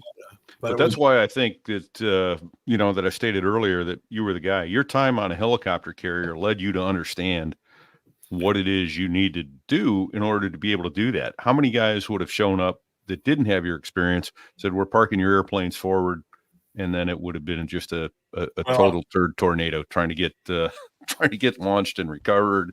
And I think you're right. I don't like to take full credit for that, but I do think I was the right guy at the right time, in the right place. And I had about 3 or 4 guys that were my fellows in the squadron. Joe Anderson was one. Billy D. McMillan was another. And they were all sort of my guys, but they all agreed with everything I said. So we made it work. We made it work. And I remember that the Navy just couldn't believe some of the things that we could do, particularly when we started backing into parking places. When I told the flight deck, the air boss and the air bear down there, you guys are never, you know, blue shirts are going to think they're on permanent R&R because they're not going to have to push airplanes and all that other crap. We're going to, you know, all we do is take the chains off when we get ready to go and put them on when we get back. But there'll be none of this pushing airplanes forward and back and all that kind of stuff. That's awesome. And it worked. And I hope there was at least some form of corporate memory, and that we didn't continually reinvent the wheel. But I think that it did happen because they used a Harrier carrier in the Gulf War as a feint. They brought them up there and they froze a bunch of forces because they thought that they were coming in, and so on and so forth. So, but you know who was on? You know who was on that Harrier carrier? You guys, Ben Hancock. Ben Hancock. Yep. No, Pete and I watched. We were CNN warriors. We were watching the whole thing from VMA 223 Ready Room. Oh, we didn't deploy. Oh, okay. We were the only gun squadron in the Marine Corps, I think, that didn't go. Yeah, I'll be damned. Yeah. Oh. Yeah, but look at us now. We were ready to go, we were all signed. We had orders. We were getting stuff ready to go, and damn if the war didn't end in 4 days. The ground war ended. It in took 4 like days. 6 They're days. Yeah. Ah, that sons of bitches. I know, right? We couldn't stretch it out for us. Let us get in the fun. Yeah, just a little bit, Yeah. But Yeah. Wow. Well, Yeah, I remember we lost one of the greatest racquetball players I ever saw in my life, Manny Fernandez. You remember him? He was one of the Harriers that we lost over there. you mean, Rivera. Manny Rivera. Manny Rivera. Buick. Yeah. Yeah. Oh, yeah. No, he was good at racquetball. Now you I had the privilege to play with him, and he was amazing. He really was. Yep. I think he used to go all the time to Tinker on his cross countries. He'd always stop in at Tinker, get a Tinker burger and refuel. He went there so often, they actually put a plaque up in his memory. Oh, really? Yes, sir. Yeah. Well, I know the A6 guys there at Cherry Point, they had the Tinker for lunch bunch when the weather was really bad at Cherry Point. They couldn't work any targets or anything. So they were real quick, I think we discussed this at some point, repeat, but Marsden matting, we all know what that is, but can you describe Marsden matting to the non Sure. Marsden matting was panels of aluminum that had holes in them, and they linked together. They had a lock like this, and you could, like Matty Mattel toy system, you could link slabs of Marsden matting, and they were various. I don't remember if they had a standard length, but the width was about 1.5 to 2 feet, and that's what you could lay down and make a helicopter pad, or you could make a runway. And with helicopters, I worked off of just pads sometimes. The airfield at Marble Mountain was Marsden matting, and part of the airfield at Quezon and Dong Ha was Marsden matting. And then the Harriers, we used helicopter pads, and down at LZ Bluebird, they had an 800-foot Marsden matting strip. We used to use that a lot, and some of the helicopter pads that were located in the trees. But it was very useful because you could just, if you had enough trucks to haul the stuff and the Marines to assemble it, you could put up a pad pretty quickly. Now, for the Harrier, they tried something called MOMAT. Did you guys ever run into that? Oh, yeah. No. Oh, yeah. MOMATting. Yeah. What is it? What is that? Well, it was some kind of composite material, and it came in a big roll. And they would come in and do a very cursory leveling of the dirt. And then from the combat engineer minds. Yeah. And then they would roll this MOMAT out and stake it down.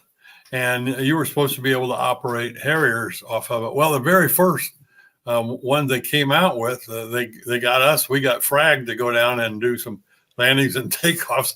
They cut a hole in the trees down there for a helicopter zone, and they put MOMAT down. And then one of the Harriers come in and land on it. The helicopters that land on it didn't have a problem.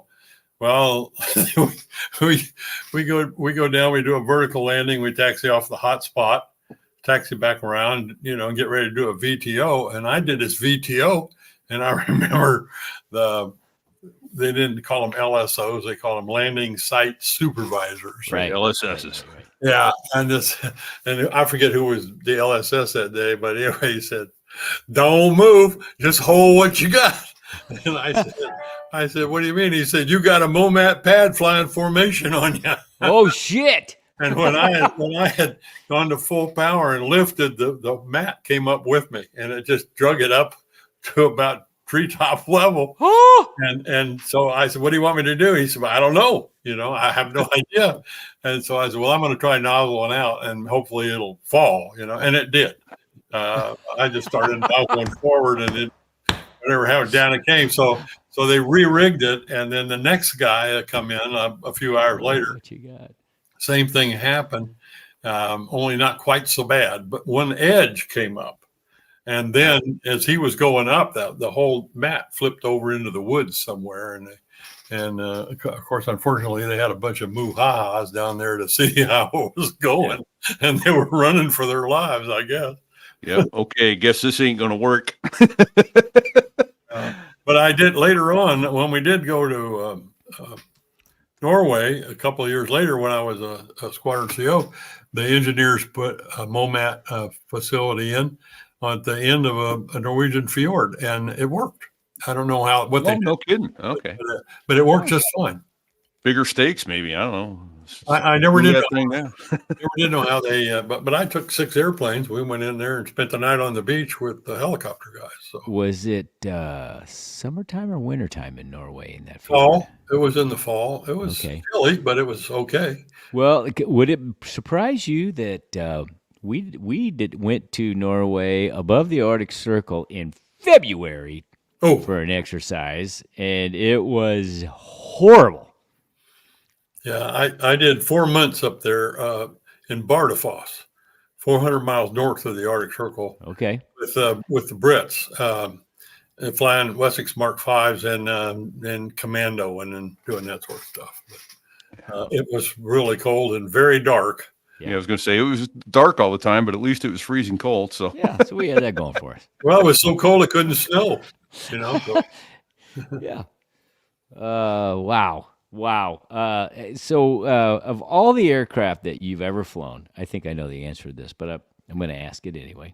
Of all the aircraft you've ever flown in the Marine Corps, what's your favorite? Oh, the Aviate for sure. Okay.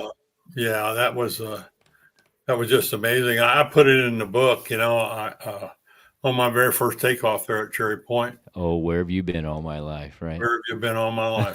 Yes. That's the way I felt. And I've had a couple of my friends, contemporaries, that have read book 4, the Harrier, and they've emailed me and said, "Bill, that's exactly what I felt on my first takeoff." You couldn't say it any better.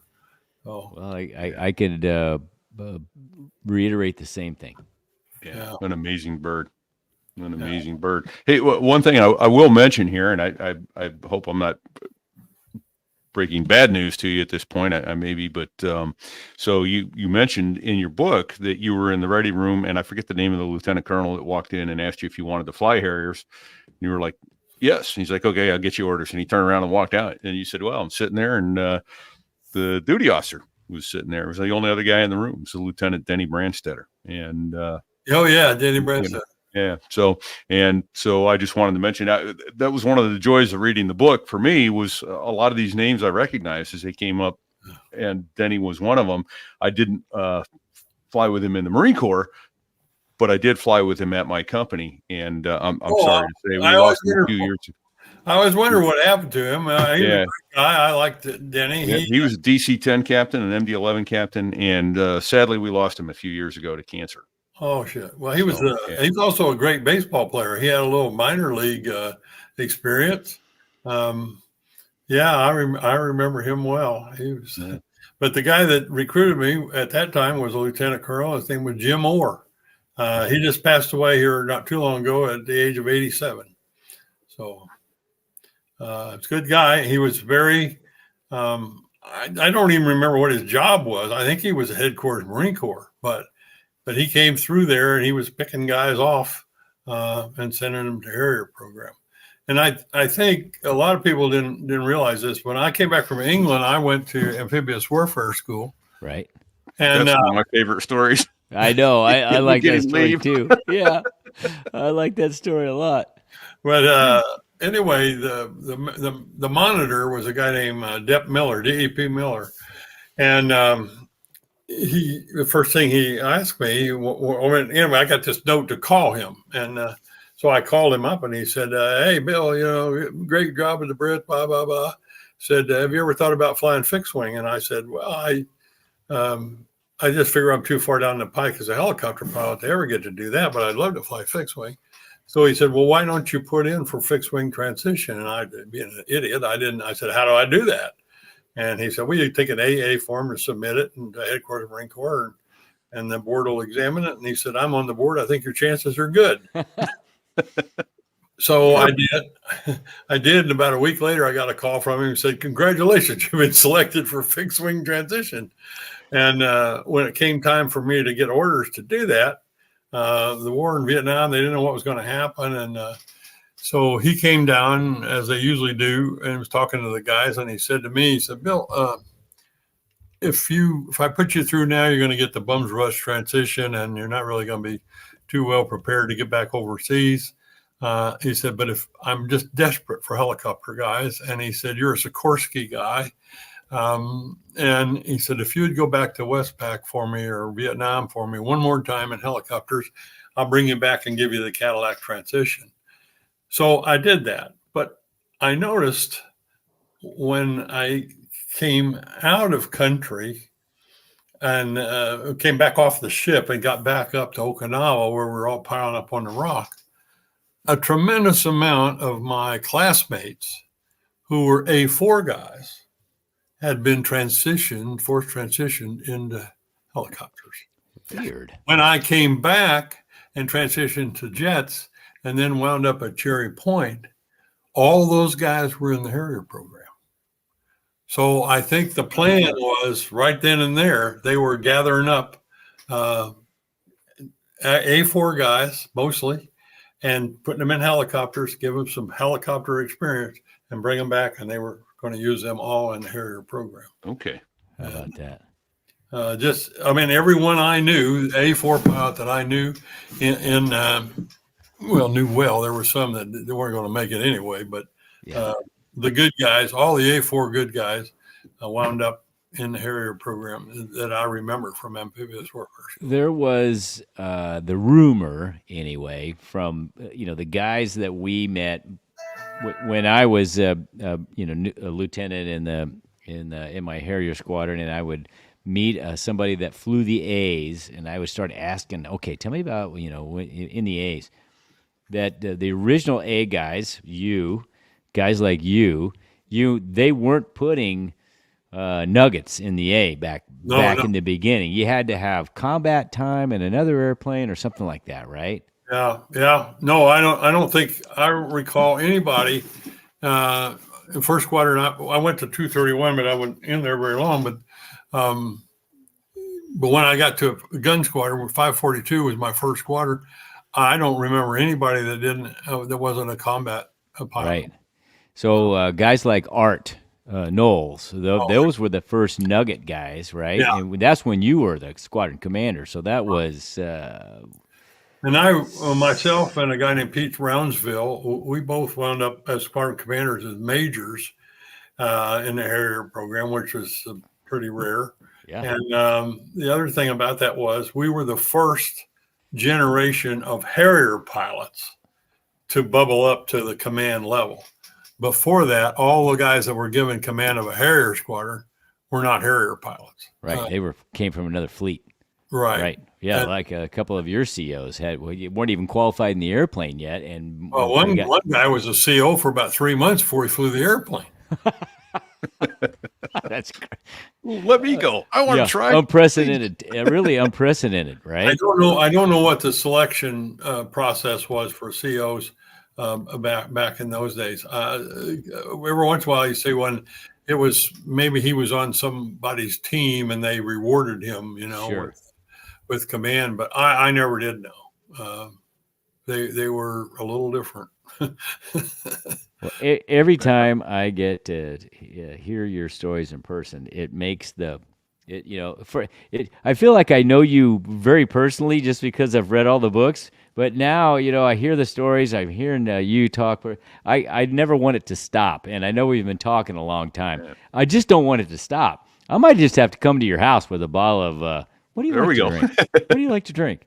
Well, I don't allow any scotch in my house unless it's 12 years old. And so okay. Johnny Walker Black appears on the shelves quite frequently. I try not to keep too much in here because it doesn't have much shelf life. Got to be careful when you say you like 12-year-olds, but that's no.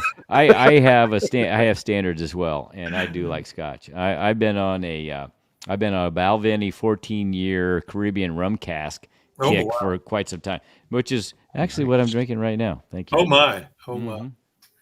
Well, I'm envious. There you go. What do you think? Well, I think I'd like him to tell, I think, a good lighthearted story to get out of this, and then we'll land the airplane, Fig. But Colonel, would you tell us about how you managed to get leave before attending amphibious warfare school when every other Marine Corps officer on the base was put to work, Well, but not you. well, I had been on exchange with the Royal Marine Commandos and the Royal Navy for a little over 2 years. My instructions when I went there on exchange was I had no secrets from them, and I was to give them what they wanted. And the Brits just thought that was a great thing. So they did their best to anglicize me in dress and manner and speech. And they flew the helicopters, the Wessex Mark V, single pilot up. So when I first started flying solos, I couldn't understand the tower operators or anything. And I would Two countries separated by a common language. That's right. Right. By common language. I would taxi out and be ready for takeoff. And I'd say, call Rose Tower. If I'm clear to take off, give me a green light. And I'd get a green light and I'd take off. And I'd go do whatever I was supposed to do. And I'd come back and get in the landing pattern. And I'd call for landing and they'd come out, set the QFE and the QNH and 1013 milliballs. And I had no idea what they said. And so I'd say, if I'm clear to land, give me a green light. I get a green light. So in the process, I had sort of had an ear for languages, I guess. But anyway, I started developing a pretty good British accent. Just a regular, Oxford type accent, because I worked with those guys every day. You get used to, you just have to tune your ear so you can communicate. Yes. And of course, they have so many different accents, like, Cockneys, they say, well, I think I'll stop down the old transport car. Have a double saucy chips and beans, a little bit of HP fruity sauce on me chips. Delightful. What do you think? You had to assimilate, all that sort of stuff. Sure. So when I came back from England, unbeknownst to me, I had a pretty good British accent.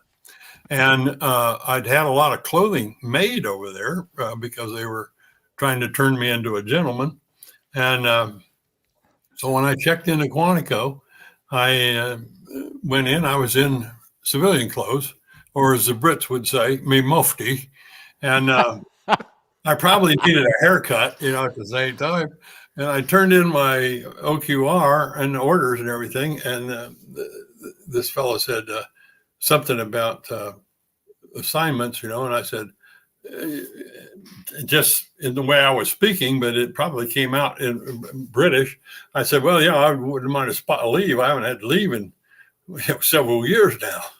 And they said, oh, okay. So they filled out a set of leave papers and gave them to me and said, thanks, mate. I was gone, And I came back 30 days later and walked in to check in off leave. I'm in uniform this time. Haircut, shaved, the whole deal. Shoes, sign, brass, everything. I look like a Marine, Right. And this major that was the S1 there of the basic school, I think his name was Brown. Anyway, he was a grunt. And no sense of humor. No, absolutely not. And they ripped that out of you at IOC, the officer course. And he suddenly saw me, and it was a sergeant checking me in at the desk. He said, Captain Spicer. I said, yes, sir. And he got up and came over to the counter and he said, did you enjoy your leave? Like that, And I said, right, I had a great time, and it was something I really needed. And he said, well, the only reason you got that leave was we thought you were a Royal Marine.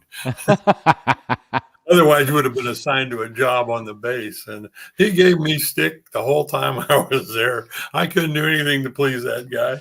But I guess it was just because he was embarrassed that they thought I was a Royal Marine and sent me on my way rejoicing. That's a beautiful thing. I love that story. I love it. Every other Marine was assigned to do one of the SLJO, shitty little job officers somewhere on the base.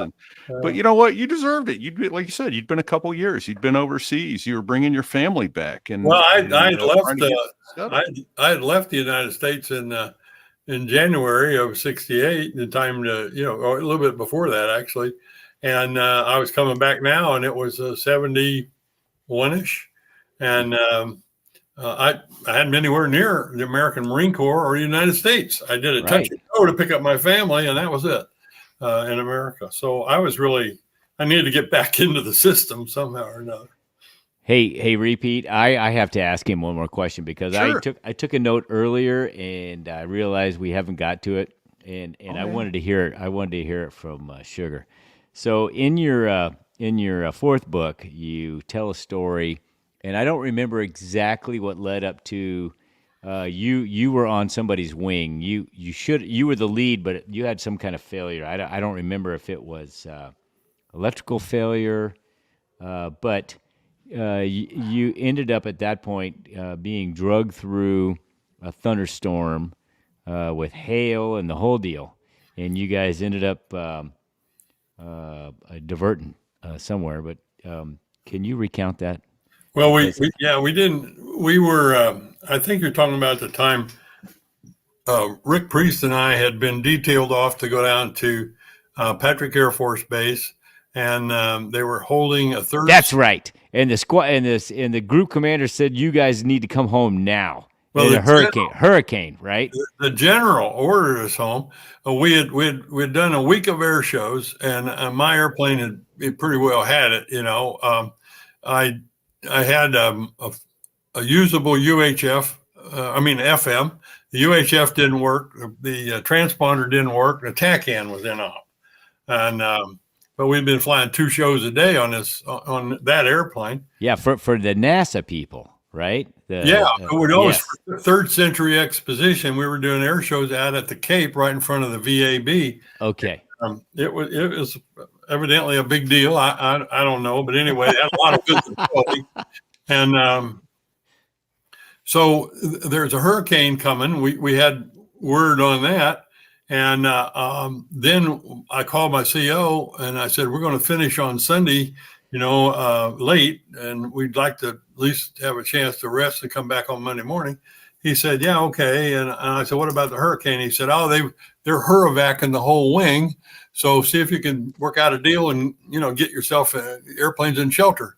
So I said, okay. So I went and talked to the maintenance guys, the transit alert guys at Patrick.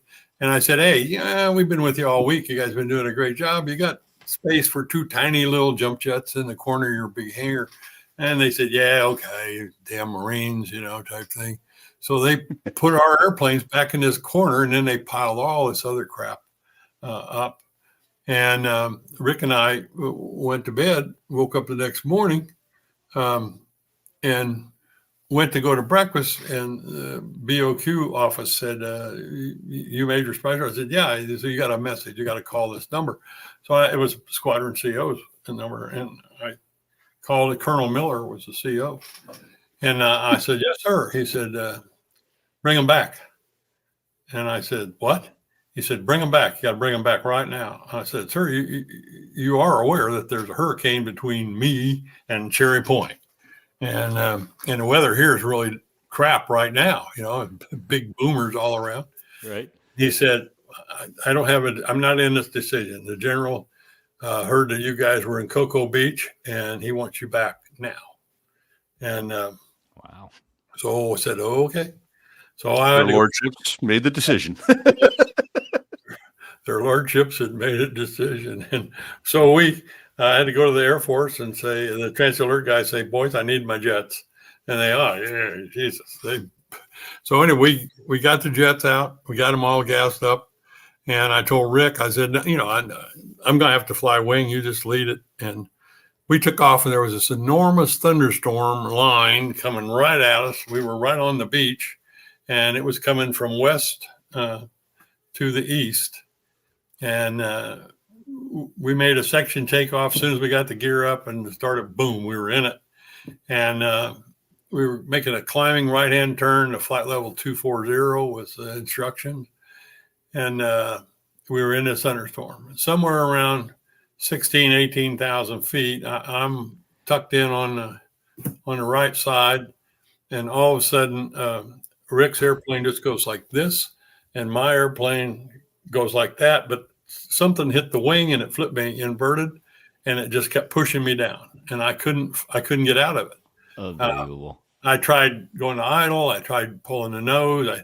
Anyway, it was just like a big giant grabbed my airplane and was just throwing it toward the earth. And I managed to get the airplane upright, and I broke out. I was in the goo, and I broke out at about 1,500 feet over water.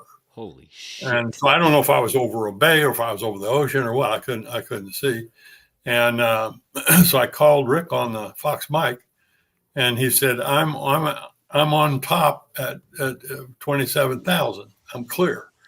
And I said, okay, see if you can get those guys to give me a vector to you or whatever, or find me, So eventually he said, okay, do this. And anyway, I start climbing up through the goo, and I popped out on top, and then he was off we joined up. And I go sliding up to him to join on him, and I'm looking at the airplane. Holy shit, pardon my French. The front of the two tips of the drop tanks are gone. They're gone. And I hadn't even looked at my fuel. And there are, it looked like somebody took a great big club and beat the leading edges of the wings and the tailplane and everything. And the airplane just, I thought, will this thing fly? And so I pulled up, I said, Rick, your airplane looks like it's just about ready to fall apart. And he said, well, yours doesn't look any better, And by that time, fuel gauge, I had no external fuel. And so my tanks had got the front ripped off of them.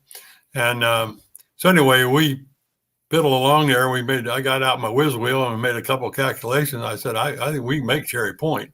We're not going to be fat cats on fuel. But so we asked we lied. We said, give us inertial direct. They thought we had a inertial navigation system. We didn't even know what that was really, but it sounded and he gave us a vector for Cherry Point. Vector equipped. There you go. And we got ready to let down into Cherry Point. I said, hey, I think we need to dirty these things up to see if they're going to fly before we get down really low, in case we got to get out of these things. And he agreed. So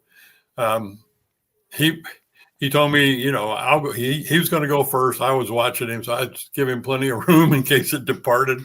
And he dirties up. It's okay. It's flyable. I said, the nozzle's working. Yeah. You got duct pressure. Yeah. Everything. So I did the same thing. I said, okay. So then we go in, and we thought about rolling them on. And then I said, as far as I'm concerned, it's far safer just to do a VL, just bring it to a hover.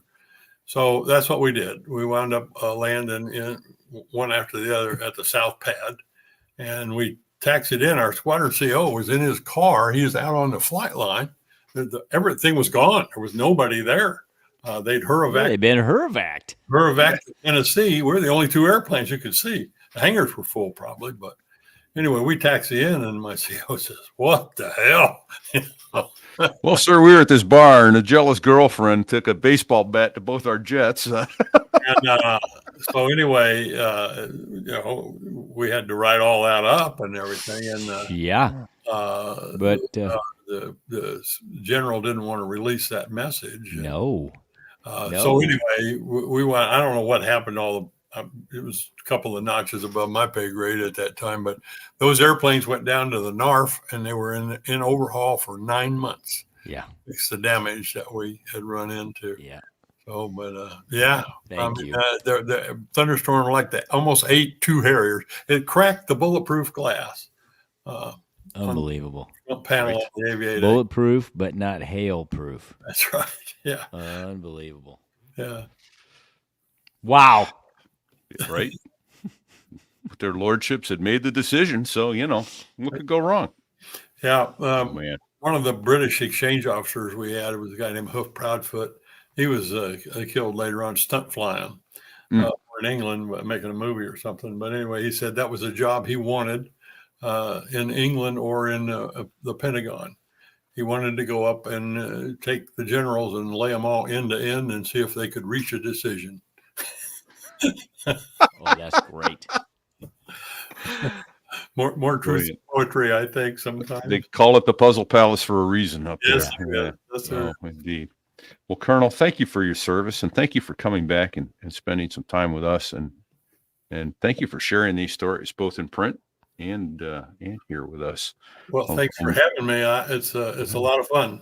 It's a lot of I'll fun. make the plug again. Go read the book, Sea Stories Read of a the U.S. books. Marine. Yeah, they're there on Amazon. And Read the books. They're on Audible. It's just Audible, it's. Yeah, I'm listen, going to finally get to meet the guy that's my voice. A fellow named Dave Bondo. I've never met him. We've known each other for several years now because he's done the Audible version of all 5 of those books. Yeah. And I'm taking my wife and I are going out to Yuma to the Marine Corps Ball. Hey, so are you going to meet him this year at the Marine Corps Ball? We're going to. I don't know. We're going to meet the Jobins. You know Ed Jobin? He was A4 pilot, Harrier pilot extraordinary. I know the name. I think I met him at the reunion in April of 22. Repeat. Okay. I think Jobin was there. Matter of fact, I'm pretty sure I got a picture with him. Yeah. That's right. Okay. All right. Anyway, we're going to meet Ed and Nancy, and then we're going to drive. We get in there on the 6th to spend the night, and we're driving down to Yuma. And I don't know why they're having the Marine Corps Ball on the 7th, which is a Tuesday, when the 10th is a Saturday. They could or whatever. But Perfect day to do it and have a long weekend. And well, I guess kind of like the Royal Air Force. Why work Wednesdays and spoil 2 good weekends? right on. Beautiful. All right. Well, sir, we'll let if you'll hang with us for just a couple minutes, Fig and I will land this airplane, and we'll get you'll be able to socialize just a little bit more right after there. So we're thrilled, absolutely thrilled, and we hope you'll come back again. I feel like we've been talking to a legend. You are a legend.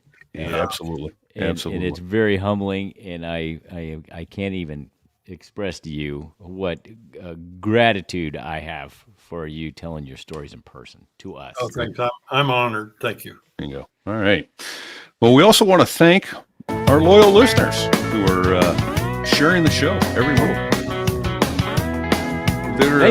Thanks for sharing the show. Right? And if you haven't shared the show, go do it again. Do it right now. You folks are coming in and spreading the word. Last numbers I looked at, we're up even more again this month, I should say. Looks like we're up about 30%. So you're doing a good job, but don't drop your pack. Keep it going. Keep your 782 gear on. And now you know what that means. We know what 782 gear means now. Hey, how about a salute to all the military personnel that are listening or just out there in general? Salute to the men and women who've served and in recognition for family members and veterans. Thank you. The veterans can't do it without the family members who make all those sacrifices. Then our tech guru, one gent by the name of, what is it? Dave Hamilton. There you go. Dave's got shows, the Mac Geek Gab, the Gig Gab, and the Business Brain. Those are all podcasts you can hear Dave on. And he runs a company by the name of Backbeat Media, and they handle all our advertising. So backbeatmedia.com is where they are online. If you've got a show and you want to get it advertised, give Dave a shout over at Backbeat. We have a glossary. If you've heard some acronyms that you're not quite sure what they are, check the glossary. If they're not defined in that, send us an email and we'll put them in the glossary. Email, so there I was, fig at so there I was.us, repeats at so there I was.us, or Sticks, our favorite Coast Guard helicopter pilot. And our producer. He's the biggest IQ member of the team. So, trust me when we say that. Right on. It sticks with the hard questions for what we're trying to say with that. Hey, Fig, you were in Italy last week. Sticks was a guest co-host, and he told me you were laying on the beach over there with so there I was bikini on. Is that true? So it's partially true. I wasn't wearing the top. You were topless on the beach. I identify as a man. However, it was Europe, and I was wearing my so there I was bikini bottom because it fit right in with the beach motif. Right. Yeah, How'd you get that? Well, You go to sothereiwas.us/merch. You can get t-shirts, hats, coffee mugs, cocktail glasses, bikini bottoms, bikini tops, towels. They say right on the bikini. So there I was. Yeah, so there it was.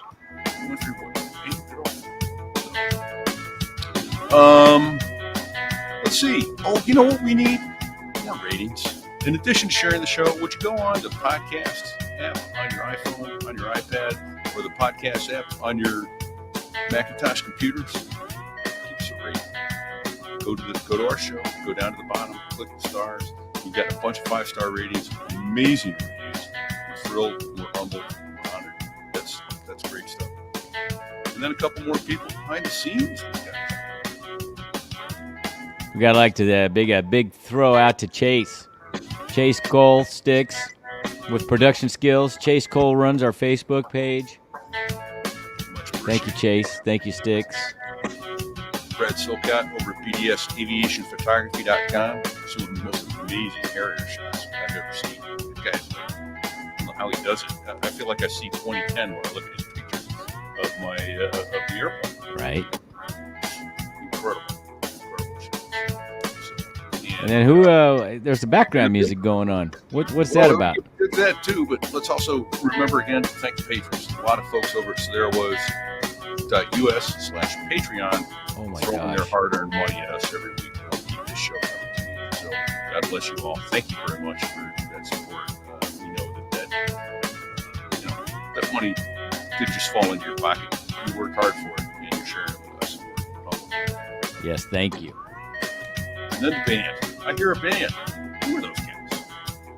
That's the 2 Air Force F-16 guys that make the Air Force sound good. It's hard to do. It's the Dos Gringos. Let's go find them on Amazon Music, Spotify, Pandora, wherever you find music. You'll find them there. They've been on the show. Hoping to have them back soon, too. It was always a lot of fun. So, any advice for the folks until next week, Vic? Stay safe and check 6.